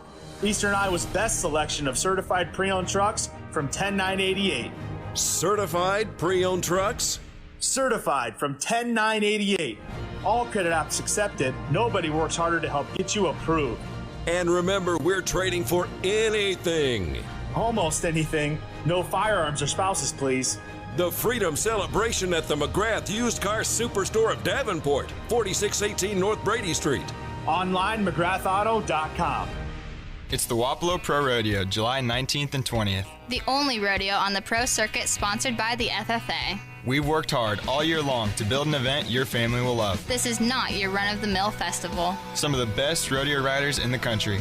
Open barrel racing, trick roping. Sign your kids up for the mutton busting. Plus, rides and delicious, delicious food. Tickets are on sale now at WapeloProRodeo.com. It's the real deal. We made sure of it. The Wapello Pro Rodeo, sponsored by our FFA. See you at the rodeo. The 2019 Moline Center Craft Beer Festival is back this Saturday, July 20th from 1 till 4. 14 breweries will showcase some amazing beers at the Bass Street Landing Plaza in Moline. Tickets are $20 in advance and $30 the day of, and you'll get a complimentary souvenir sampling glass. Plus, check out the VIP Early Access at noon. QC Craft Beer Fest is sponsored by Zimmerman Honda, Town Square Media, and Mediacom. This Saturday, July 20th at the Bass Street Plaza in Moline. The 2019 Quad Cities Craft Beer Fest. Hit a home run on your next new or used car purchase at Sexton Ford. With a huge selection of new Ford cars and trucks, you'll feel like you've entered your personal field of dreams. You'll be treated like an all-star from sales to service, auto body to parts. Sexton also has a major league selection of pre-owned vehicles. Why wait? The game's on at Sexton Ford in Moline. Oh yeah! Sexton Ford is the talk of the town. From the Sheedy Family Chiropractic Studios, this is the Quad Cities Sports Leader, ESPN 93.5, KJOC Bettendorf.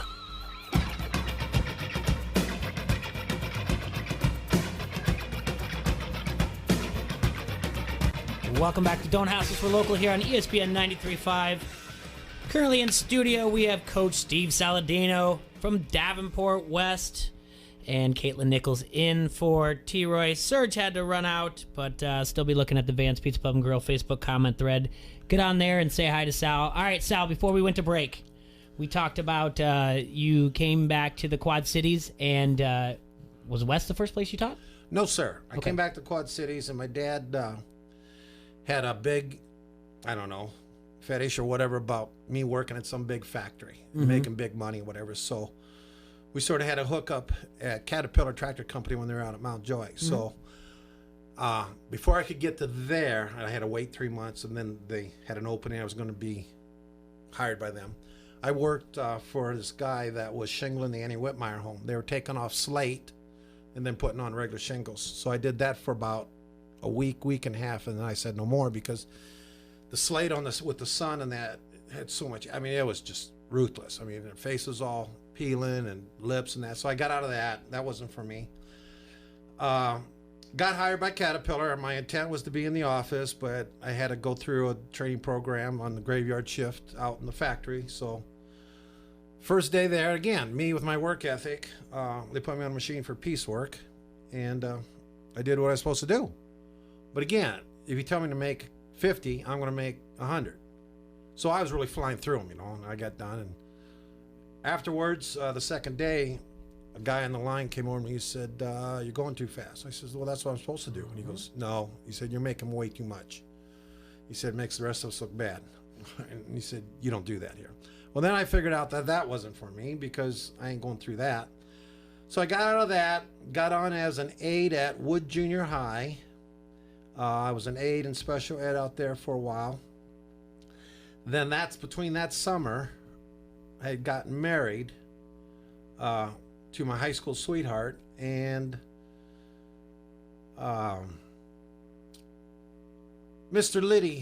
Assumption called me. That's when Glenn McPherson was over there. Wanted me to coach with Glenn McPherson and teach death and dying.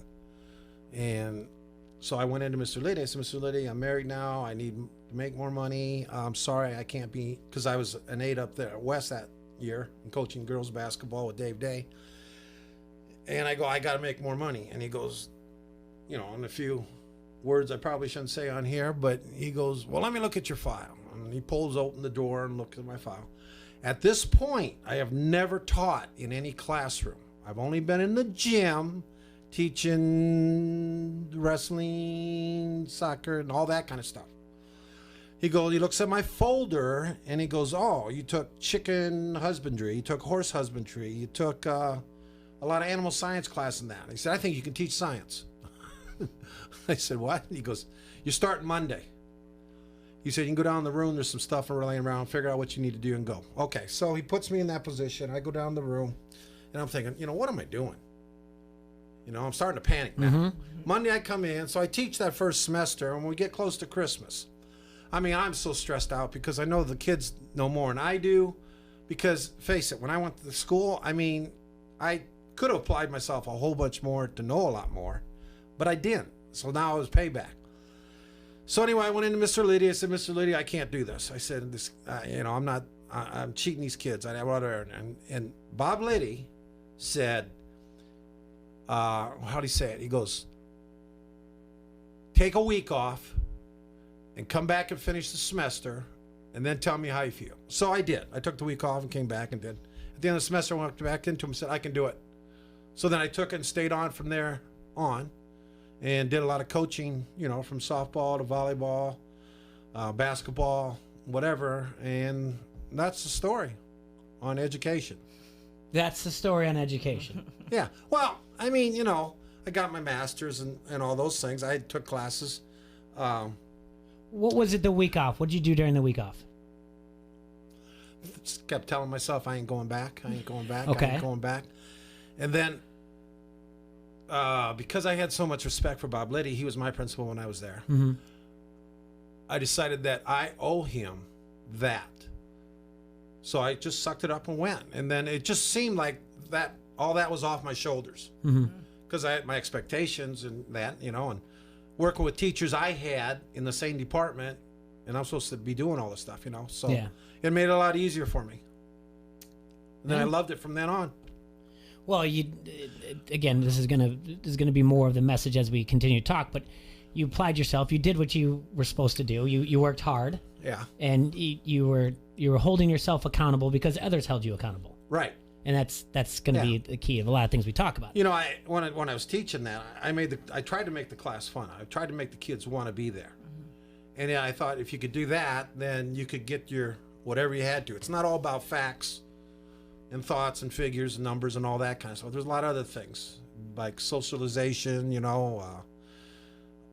just spur an interest. And it's amazing because I was teaching anatomy, physiology, and biology, but there's so many kids of my past that are in the health departments around the city that I see them or they run into my wife and they ask or whatever. So, it was cool. I really enjoyed it.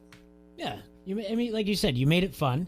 You made it interesting. You found the way to why do we need to know this, which is I believe been there. Yeah, I believe it's always been the key to any good lesson plan is to be able to answer the question why do we need to know this? Right. And once you've done that, you've won the day. Right. Exactly. Because if you stare at the kid and you don't have an answer, you lost 25 plus students for a good hour, and then if it's block scheduling 90 minutes in a hurry. And then coaching was there too, Wasn't this there, Sal? How did this happen? It was just there, Again, we're trying to gloss over a career you are, and I'm not going to allow you to do it. But we're talking about, do you know the total how many wins you had? Do you know the number? I think in softball, it's 1,143 wins and 560 or 70 losses. I've got unofficially. But before you go you got it? I've got unofficially from Brian Stocking. I take everything from Stockpile the Gold. Stockmaster. I've got it. He even said it unofficially at 1,171 wins, 532 losses for a winning percentage of 688. Okay. I was there for his 1,000th win. She was on the team. I got a picture of her on my wall. Does this sound right to you? 9 trips to state? Yep. 2 state championships? Yep. 84 and 86? Yep. Pete Bush says his wife was on your 84 team. Julie Loken. There's a story for you. Okay, you can tell me it. You want it now? Pete Bush was on 2 days ago on the show. You want it now? Yes, I do. All right. Back then, in the 80s, we had a lot of great athletes from Smart and Walcott and Williams. Back then, you could play as many games you wanted. We were playing 70-some games a summer. So you'd practice maybe once a week or whatever. But anyway, long story short there is our catcher broke her finger. No, she didn't break her finger. Our catcher's hand was so sore trying to catch Jody Ogden. Mm-hmm. And again, Jody Ogden, a unique individual, great girl, just one hell of an athlete. She was an all-state catcher as an 8th grader, and then her 9th grade year, she was an all-state pitcher. She flipped it because she said, I can do it. Well, anyway, my catcher couldn't catch her, and I looked at the team, and this was just before we went to state. And I said, okay, we need somebody to catch Jody. And Julie Loken put her hand up and said, I can't coach. So Julie Loken caught the state tournament with never catching before. And there wasn't, I think they tested her once and she threw the girl out and nobody else tested her the rest of the way. So she was 1 for 1 in her catching career at a state tournament. Yeah. Yeah, I mean, it was pretty awesome. Yeah, that is awesome. It was pretty awesome. But again, kids have changed over the years. We'll get to that. Okay, I'll let you get to it. Yeah. I'm gonna go back now. So you're at West. There's an opening. Which starts first? I started out with as an assistant softball coach. That's your first job. With your first Ron coaching. Weber. Okay. And that's not my first. My first one was with Dave Day in basketball. Okay, so you started with are you boys or girls? Girls. Okay, so you're doing basketball, and then they say, hey, 3-on-3. Oh yes, 3-on-3, 6-on-6. Well, yeah, I was thinking one end. Yeah, offensive end naturally because I would never play any defense. By the way, is that how they coached it back then? Like, hey, you just coach the offense side, I'll coach the defense. Really? Yeah. Wouldn't you do it that way? That's what you do in football. Yeah, that makes sense. Yeah, that's true. That went away, I think, after my freshman year. So that went away after '91, I believe. Did the it? 6-on-6. Yeah, It might have been soon. I don't know. All right, so Could you still only dribble twice this time? Yep. And then pass. Made a lot of good players, or a lot of players look good at ball handling because you only have to dribble twice. So then they said we need a body, a coach at softball, and you would never. We needed an assistant. Yeah, and you played baseball. Or you played softball. No. I played 4-H baseball one summer, and that was it. No. Okay. And so softball's it. And so you're like, yeah, I'm in. So I'll coach. How did this go? What happened from there? What happened from there? I think we were about 500 that summer. And he resigned because he was moving out west to Western Iowa, where he was from. I think it was Ron Weber, if I'm not mistaken. And so Mr. Liddy says, you're the head coach. I mean, I wasn't an option. He just put me in there. So I said, yeah, I can do this. Mm-hmm. So we did it. In the first year, we won our conference. But so again, you take the job. What do? Go to Davenport Public Library, check out a bunch of books on fast pitch softball, and start reading up. To tell you the truth, yeah, tell you the truth, Mark Dorfeld told me something similar to this. About me? Yeah. I've never been in a library in my life. Not even in school. Why would I start when I coach? All right. So you take over softball and you win conference. I go, you're playing short, you're playing second, that kind of stuff. And I had a pitcher that had sort of a weird delivery. She released it really low, and then it ended up higher when it got to the batter. So it was like a natural rise ball. Yeah.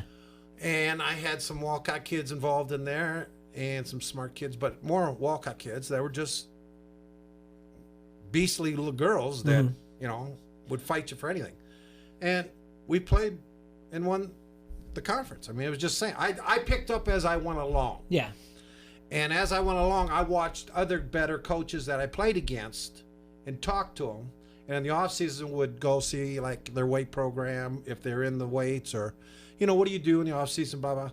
And I just remember Kenny Dose, who's the baseball coach at West, had made a comment that, he said, one thing I noticed about you is you never stop working. And he said, that's going to pay off. And that, that's what we did. We tried to outwork the opponent. Mm-hmm. And what happens, happens. And I had a lot of great kids. I really did. You did. I remember playing in high school, and I feel like we were the only people who did two-a-days. Like, nobody else did two-a-days. We'd, get up in the morning, lift, go hit. Then we'd come back in the afternoon and do defense. Back, it had to be in the 80s, we played a team in Iowa City, and we just looked terrible. And we came back, and the girls got off the bus, and we're going to go to their cars to leave. Mm-hmm. And I pointed, I said, no, we're going over there. And we went to the hill where the track field is, and we made them lay with their backs, and they did sit-ups and stuff, and they ran hills and all that kind of stuff. And I remember my assistant coach, Paul Herrig, was standing at the top of the hill, and he was slapping mosquitoes off and he wanted to go. But, and again, that was stupid, but My thing was, if you put the effort in, it's harder to quit. And I always told them that, I didn't tell all of them, but I just said, you have to believe you worked harder than the other person, so you are not going to give up. They're going to be the weaker person. They're going to give up, but you always do the extra. And my other line was I got from Dave Wessel, my high school basketball coach. Everybody works hard in the season. You gain ground in the off season. Mm-hmm. That's where you're going to work harder. So, that was our philosophy.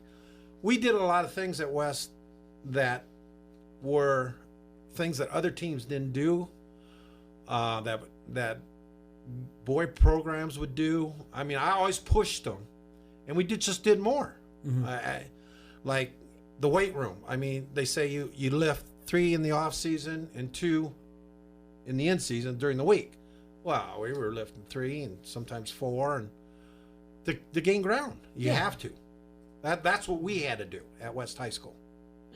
And I, like you said, you're learning from you're not looking at other programs and looking at it with jealous eyes and like, oh, I wish we could be like that. Instead, you're learning from them, and you're saying, exactly. What can we do? What can we do to bring that into our program?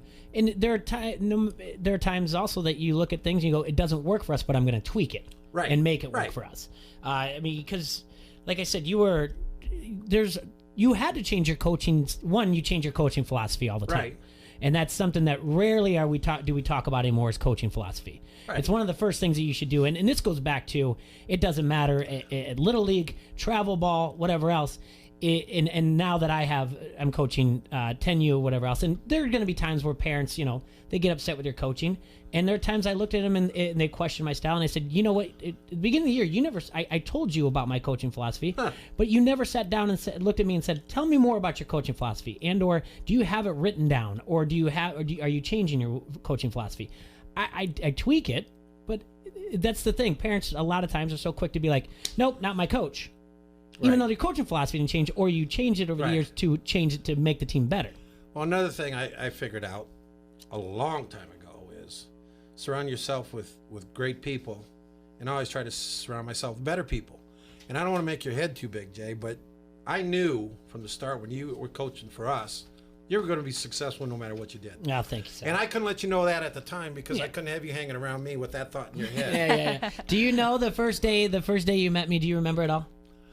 No. Okay. Well, I'll tell you. I probably yelled at you. Told you to get off the grass. You yelled at me. Never. you yelled at me, but how you did it was we were at West. It had to be week 1 or 2 of 2003. We were in the mail area in the back behind the secretary's area, and you go, hey, I want to talk to you. And I go, oh crap. I always had a hank. And you said, I understand you coach softball, but I understand you coach at Pleasant Valley. And at the time, I was coaching for Pleasant Valley because the previous season I had coached for Rusty Van Wetzinga. I was a freshman coach and assistant sophomore, and I was still doing their fall ball in Muscatine. Mm-hmm. But Greg Meyer was the assistant principal, and he said, why are you doing that? Why are you here? And I said, no one contacted me about anything. So anyway, you grabbed me and said, I understand that. I understand you're coaching at Pleasant Valley. And I said, yeah. And you said, well, what do you do? And I said, what do you mean, what do I do? And he said, well, what do you do with coaching? Tell me about coaching. Tell me about softball. And I did just tell you that, I played, I did this and that. I come around and you go, well, why aren't you coaching for us then? And I said, because no one asked me. And you go, yeah, you're going to coach for us. And I said, okay. that was about it. And that was it. I remember. And then about a month and a half later, we have to be getting close to wrestling season. And you called me and you're like, all right, I understand you're coaching wrestling. I say, yeah. You say, all right, but you got to make time for the weight room. I'm going to send you a bunch of 8th graders. And you're gonna do wrestling, but they'll come after wrestling. They'll come after wrestling practice. You just give me the time. I'm gonna give you the 8th graders, and that's when you have the class of Haley Delph, Steph Dort, Sammy Saladino, and all of them. So that's where that started and everything, and then our friendship it just blossomed from there. Yeah, I was very sad to see you leave West High School. Yeah, but I know you had to do what you had to do, and I understand all of that. Mm-hmm. But no. The team that I played on in high school, we had like 4 or 5 sets of sisters on one team. Oh, okay. It's like me and Haley, Sarah and Steph. Yep. Sam and Shy. Yeah. It was, I don't know how you did it, let alone coaching girls and then having that many sets of sisters. So, a couple things I want to talk to you more about. You talked about the 84 state championship. You have the 86 state championship. What happened in 94, right? I will get to that. They list in here, Stocking. These are from Stocking because I said like I said just point me in the direction. I'll look this stuff up, and he pulled some stuff up for me. 2005 third place finish, right? But there's a story about 87. Is that right? Don't you have a runner up? I thought that was 94, but maybe. Is that 94? It doesn't matter. Tell me 91 or 94. But you want to know the story. I want to hear the story about the foul ball. Isn't that? Tell me the story. Tell the story. Okay, right. The runner-up. We're in the championship. Yes, okay. And the Seals is assistant coach, right? Right. Okay. Seals the assistant coach. Gotcha. And I remember that day because we used to stay at the high rises at the college up there. They had no air conditioning and they were absolutely horrendous and with hot, whatever. But it's in the afternoon and we don't play till the last game. And I look out my window and Cedar Rapids Jefferson is who we're playing. Larry Niemeyer, two-time national champion, or two-time national coach of the year in softball and basketball. He's got over 2,000 wins. I mean, he's my idol. Is one of my idols as a coach. But anyway, great friend of mine. He's down there and his kids are marching out like some kind of army patrol, and they're all loading in the cars, getting ready super early. And I'm thinking, oh my God, we got to play them, oh man, whatever. I see two of my girls hop out of a car right next to them as they're walking by. Jeff's in their uniforms. My two girls hop out of a car, they were with their mother, and they come out with these prom dresses. And they're in heels and that, and they're all walking back in. And I'm thinking, oh my God, I don't think we're going to be ready. But anyway, we play the game. We play there that night. And we're up 1-0. And it's the 7th inning. I don't remember if we were they must have been the bottom home team. There's 2 outs. There's a runner on first. I got 3 8th graders playing the outfield. Center field was Cara Harris, I remember.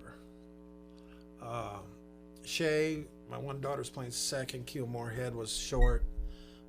Danielle Duvall was in left field. She's now cop down in Muscatine. But anyway, 2 outs. Janelle Cook was the pitcher. Amber Payne was the catcher. And I called time. And I go out to the mound. And I call all my kids in. And I tell my outfield specifically, you get the ball, you throw it home.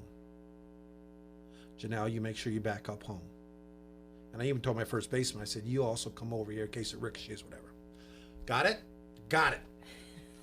We go out there, and this girl from Jefferson hits one left center and bounces off the fence. This girl at first is coming. My outfielder picks the ball up, and I'm thinking, we're in good shape. And the girl rounds second. My outfielder throws it to third. And the coach keeps sending her, and she scores, so they tie it up. Mm-hmm. Well, the game goes for it's either 13 or 19 innings. 13 innings, because the North game was 19 innings. Yeah. 13 innings, and we lose 2-1 or whatever. But just before that happened, Billy told me later, he goes, when we had 2 outs, and that runner first, he said, I kissed my finger because that's where the state championship ring was going to be.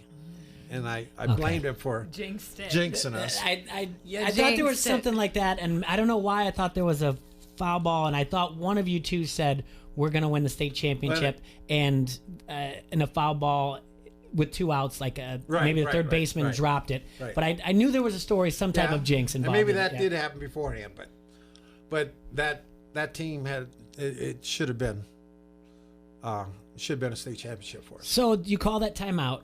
All right, and you do you have your huddle in the middle.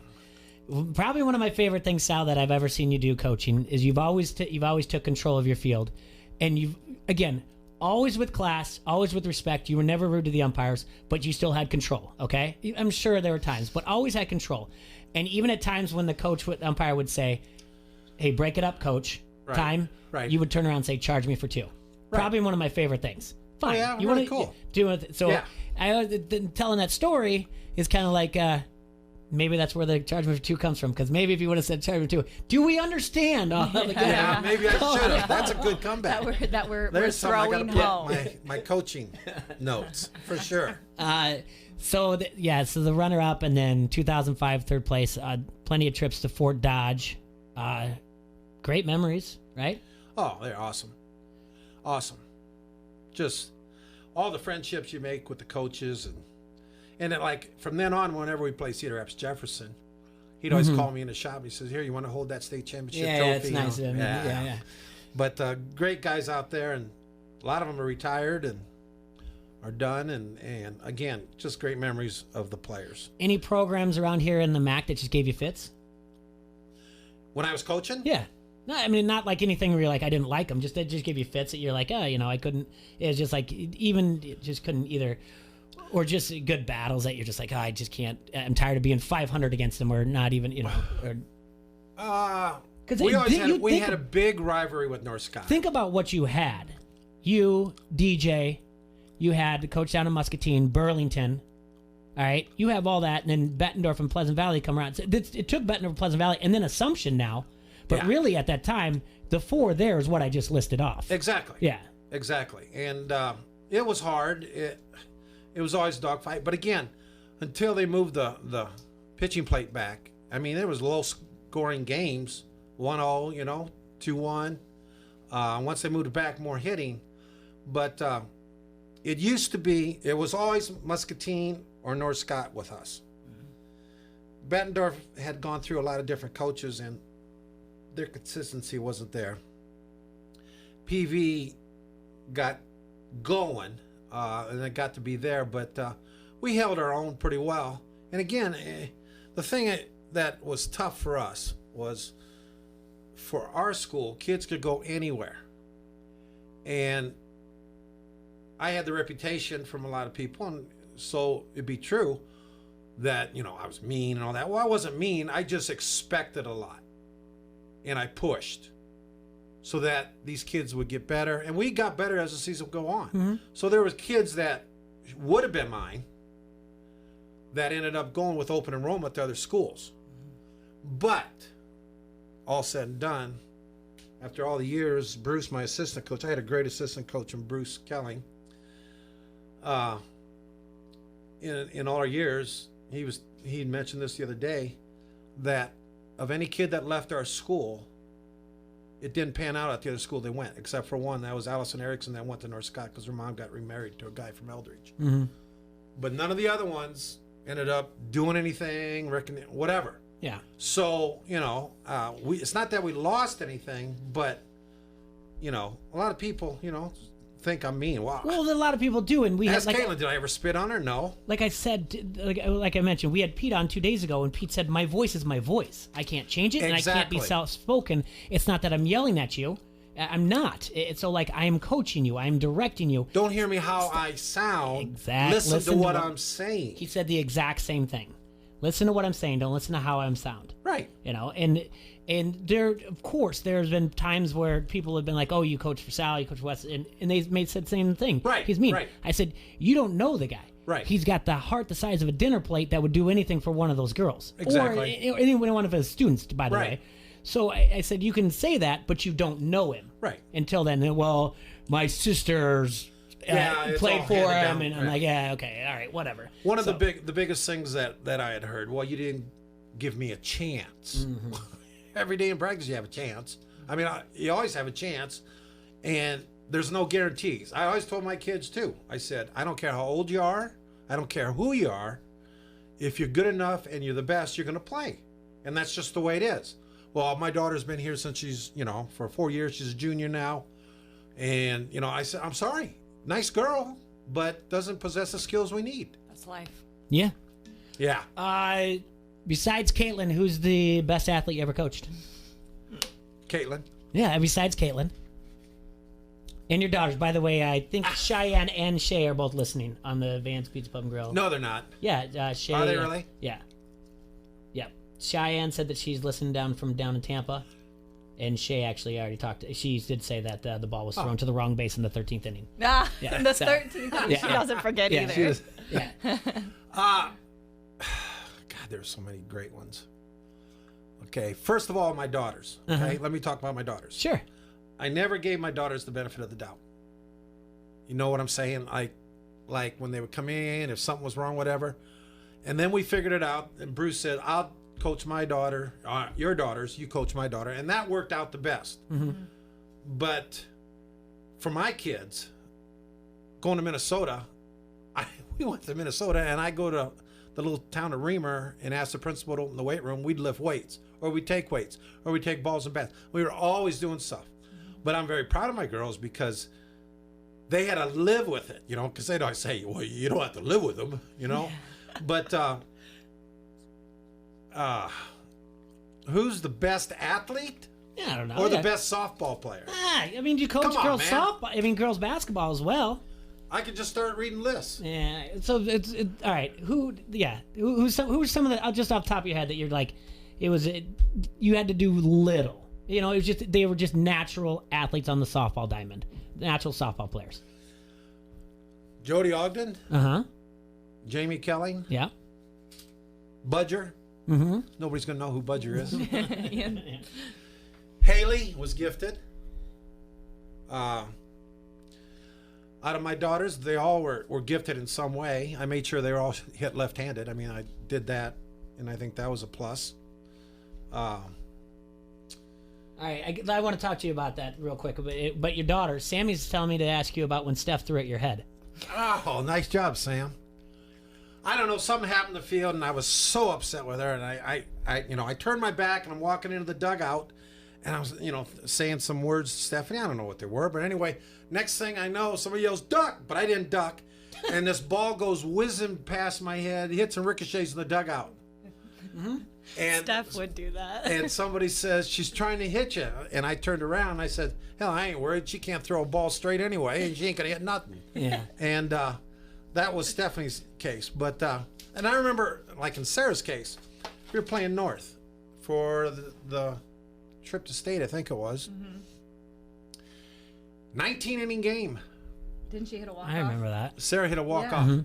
But it was a 19-inning game. And North had an occasion to score. It was at West. Yeah. I was there. Yeah. Yeah, girl on third, great athlete on third, and we picked her off on third. She tried to hurdle, but anyway, and then Sarah in the 19th inning. But anyway, Sarah, I think that was her senior year, and Sarah was a natural left-handed. I didn't have to convert her, but she was a long ball hitter, and she was good at it. And I mean, I never gave her credit for it until now, but she was good at it. But anyway, she came up, and she had, I don't know, struck out 4 times against the Whalen girl. Previous, maybe a couple pop flies or whatever. But anyway, she came up, and I called the time, and I pulled her to me. And I'll never forget this. And I looked her straight in the eyes. I got real close to her face, and everybody goes, "You're mean," and all that kind of stuff. And I'm thinking, I don't care what you're thinking. This is my daughter. I can do whatever I want to do. Of course, okay? I say the same and thing. I ain't gonna hit her. Nothing. And I told her, I said, "Will you just see the ball and hit the F out of the ball? Yeah. Can you do that once in your life? Can you act?" And I held her there. I go, really? I mean, really? I 19 innings, let's go. And I kept saying to her, "You think you're good. I haven't seen shit." And I said, "You might think you're good, but nobody around here can see how good you are. Just hit the effing ball." Sarah goes back, goes to the plate. This is a great story. She gets to the other side. She does, we used Kevin Welch as a hitting coach back then, so she's got a routine and she's doing all her stuff and whatever. And she's getting in there, and I'm thinking, God, come on, man, just one. Just one. And there's right through her at the plate in the bleachers are NORTH, 5 North boys, shirts off with painted North. And all night, they were going, batter, batter, batter, batter, swing. Well, when she came up, she had, I don't know, she probably had 2 strikes then. I don't know what she had. But I heard, batter, batter, batter, whap. And the damn thing went over the scoreboard. Mm-hmm. And so she's trotting around the bases. You know, the game's over and everything. Yeah. She goes by me. It was cute because she goes, is that effing hard enough for you? But, you know, just neat things. And I could, you know, I could go through all my daughters on a game. Cheyenne caught a back going away over her back as an 8th grader against North Scott, little fly ball. Sammy did a Happy Gilmore when Bakey up in Des Moines pulled his slapping defense in. She hit it off the fence. Yeah. Steph hit a off the fence, same thing up at Fort Dodge. Shay, what was Shay's? I can't even remember Shay. Shay, don't be mad at me. But Shay did something too. But anyway,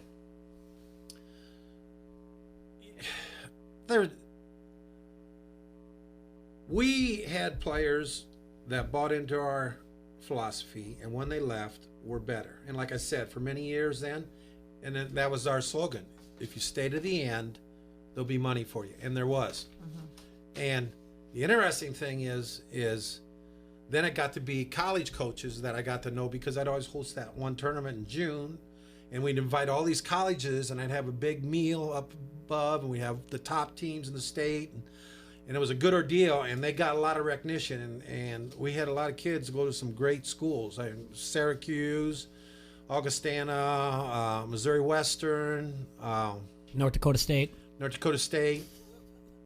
But I don't know. All right, so it's hard to say names, but there was a hell of a lot of great ones.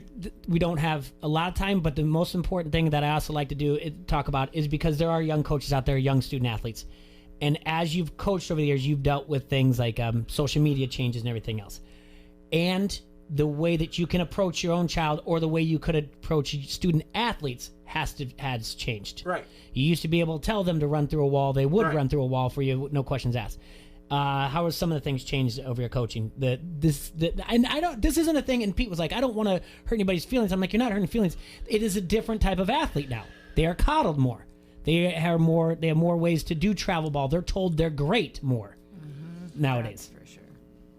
I know you're holding back and you're trying to use your It's not so words. much the kids; it's more the parents. Okay, easily. 100 times I've said on this. Best place to coach is an orphanage. Right. Period. Right. Okay? That's a great line. Yes. That's a great line. I mean, there's a lot of great parents out there and all that kind of stuff. But anyway, we took control of a lot of that stuff. Like, we would collect cell phones to shut them off. They couldn't have them until after the game. We wouldn't let them go out and get anything in the dugout to eat. Or if they did get something, they'd have to be right back. We had curfews. We had, what else, Caitlin? Well, I even think about like some of my teammates, because we played summer softball, so we're playing softball when we're not in school. Mm-hmm. Right. Like, you know, these other girls who I played with, you know, in Minnesota and whatnot, we're playing during the school year, and I'm like, oh yeah, it was hard, like being an athlete in the summer when all of your friends are at the fair or drinking, and that did not fly. I tracked their grades. Yeah. Well, that's also got to be tough, because, quite frankly, the summer ball, you may lose the person who is key on your bench as a senior, because they want to enjoy their senior summer and go off to college. It was key for you. It may not be the starter, could be a utility player, but sometimes they go, I want to enjoy it. It's my last summer with my boyfriend. I had a great player quite a few years back. Told me, great girl. Park 2 over as an 8th grader at North Scott. Just a big girl, very nice girl. Just said, I just want to spend time in the sun and swim. I mean, great girl. Wasn't mad or nothing like that. But kids change. They got so many different directions they can go now. Mm-hmm. There was something else I was going to say I got to think about for a minute here. Yeah, I could tell that the programs I went through, you know, with travel ball in high school is just... Travel ball, a lot of kids do it. And now, I mean, back in the day, even back when Caitlin played travel ball, and that's been quite a few years, there were some good competitive teams. And this is what you run into. You know, Illinois, for the most part, would have all-star teams. Mm-hmm. And we always ran our feeder program of travel ball as our school only. And we were one of the first ones that ever started on the Iowa side. Then other teams started doing it. But for a while there, we get a kid from Pleasant Valley or Bettendorf that would come in, and what we would do is we'd take them, and maybe, who knows, maybe they decide to come to West. I don't know. But travel ball, is now. Hold on. Hold that thought for 1 second. All Got right. it. Because what I'm going to do is I'm going to continue this on Facebook Live, but the ESPN 93.5 is going to flip over to Will Kane. So for those people out there, we want to thank Sal for coming in. I'm going to switch everything over. We're going to continue on Facebook Live for about 5 more minutes of your time, if that's okay. Great. So you guys have a hassle-free day. We will see you soon, and I'm going to switch over now. I think. Yep.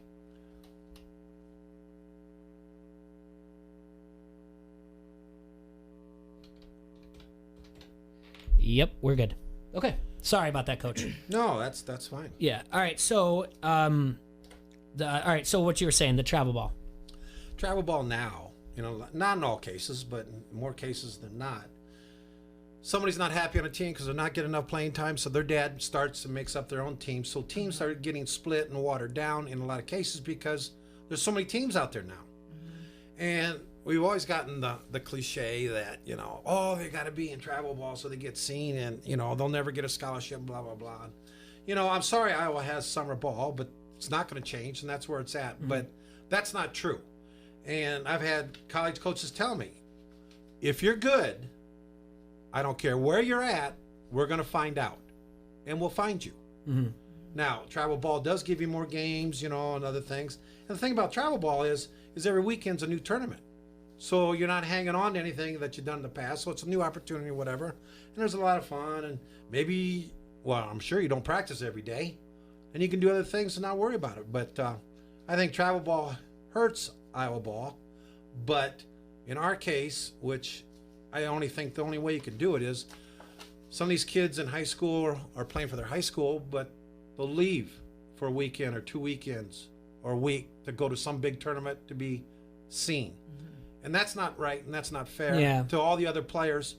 And I would never let any of my kids. I said, well, you got to make a decision. Either you're with us all the time. I don't care what you do when you're not with us on a Sunday or whatever, but you're ours until we're done. When did you start developing your feeder program? Oh, man, that's got to be 20 plus years ago. Here's the other thing that I enjoy about your feeder program, all right?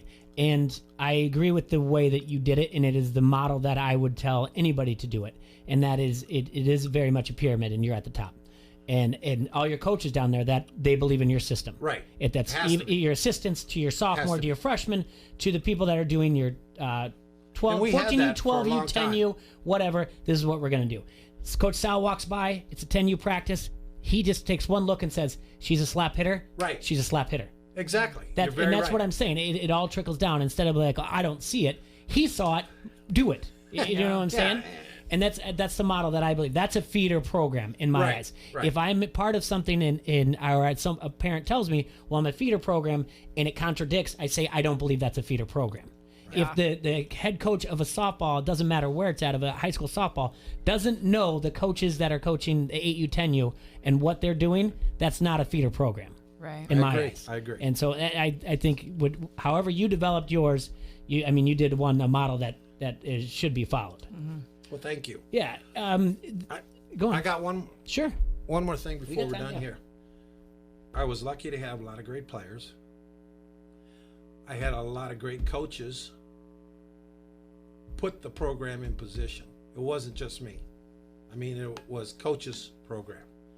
And my wife, she put in a lot of hours in coaching and whatever, and she was super, and I love her dearly for it.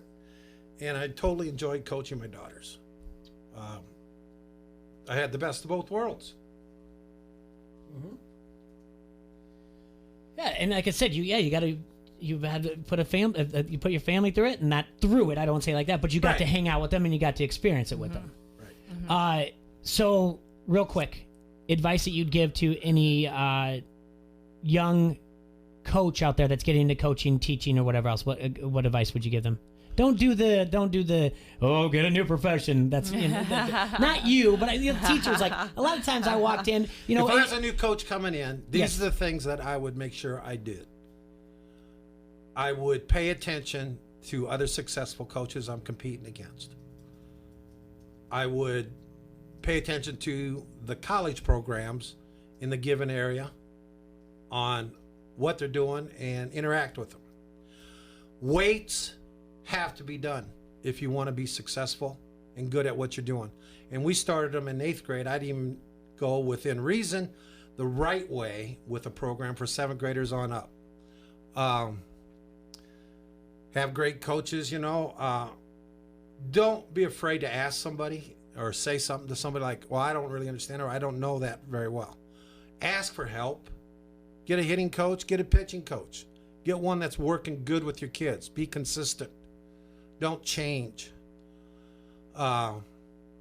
Be firm with your kids. Push them. Expect more than they think they can get or give, because you'll get it. If you got a program and a kid leaves, don't worry about it. That happens. Your philosophy is not for everybody. But stay true to yourself. Don't second guess and don't doubt yourself. Advice you'd give to a young student athlete?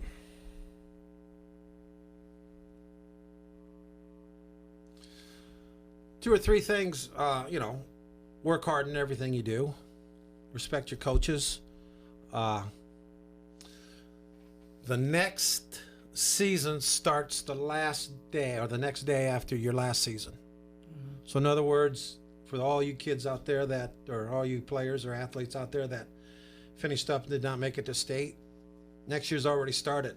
And every day you're not doing anything, you're falling a day behind the teams that do. And that's how you gain ground. That's how you get better. Have a passion for it. Well, I think that's great advice. I could do this for another hour. I could. And I still like the idea of, and I have the time or whatever. How did you start to develop the idea of that you wanted to have slap hitting? And then did you start to shy away with it as the game changed? Our philosophy of slap hitting was this. Of all my little kids, when they started coming through, any kid I got, I looked right at them. If they were smaller or they weren't very big, looking at the parents and they had some speed or maybe, they automatically went left.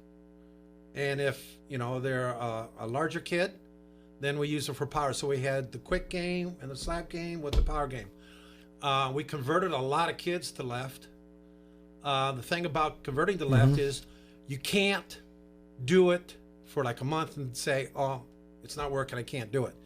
You got to start out and you got to stay with it. You got to at least give it 2 years, if not 3 years. And you got to start out with bunting, so they just put the ball down. It doesn't make any difference when they're little and that. As long as they put the ball down, they get thrown out, they get thrown out. But the thing about the left side is you're 2 steps closer to first. And if the defender bobbles the ball you're on. And interesting, I had a player, Paige Relk, who was one of my last catchers.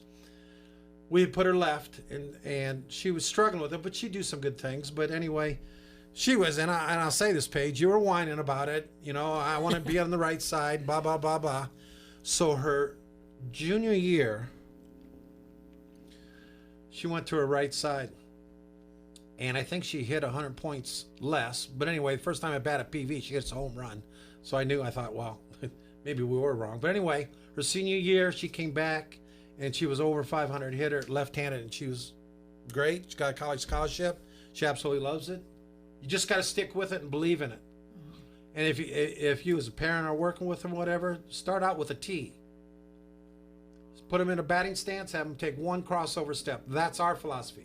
There's other ways, but we found out that taking the one-step crossover, you can always be in a hitter stance. They don't know if you're going to slap, bunt, or hit. And it's worked the best for us. Coach, thank you so much for your time. Thank you for having me. It was worth the wait to get you in here. This has been a great hour. It flew by. It was fun. Yeah, I'm glad you had fun. I know you were apprehensive, thought I was going to, I don't know, give you some tough questions or whatever else. No. I just didn't know what it was going to be like. It was great. I got to see Caitlin. That's right. Thank you so much. And one of the best shortstops I ever had. One of the best players I ever had. Yeah. A fighter. A competitor. Yeah. She got her feathers ruffled a few times when things didn't go right on the field. Hey, that's competition, though. Yeah, exactly. Wouldn't have it any other way. Yeah, it was really great to have you on. Caitlin, one of your former players here as well. Your daughter's on the Vance Pizza Pub and Grill Facebook comment thread. A lot of good comments out there. Again, thank you so much for taking the time. Anytime. It is important that we have the coaches who put in the years and change their coaching philosophy and change with the game and put that in there to create athletes here in Eastern Iowa and Western Illinois. And that's why we reach out to you and have people like you on. Thank you so much for being my friend, being a mentor, and everything else. It's not hard to do. It's sort of neat. We once had 7 batters in the lineup, all left-handed. Yep. All right. You guys, thank you so much for sticking around and listening on the Vance Pizza Pub and Grill Facebook comment thread. We will see you guys later. There will be no show tomorrow. The Cubs are going to interrupt us. So we'll see you on Monday. We're going to be live from Modern Woodman Park and the River Bandits. Take care, everybody.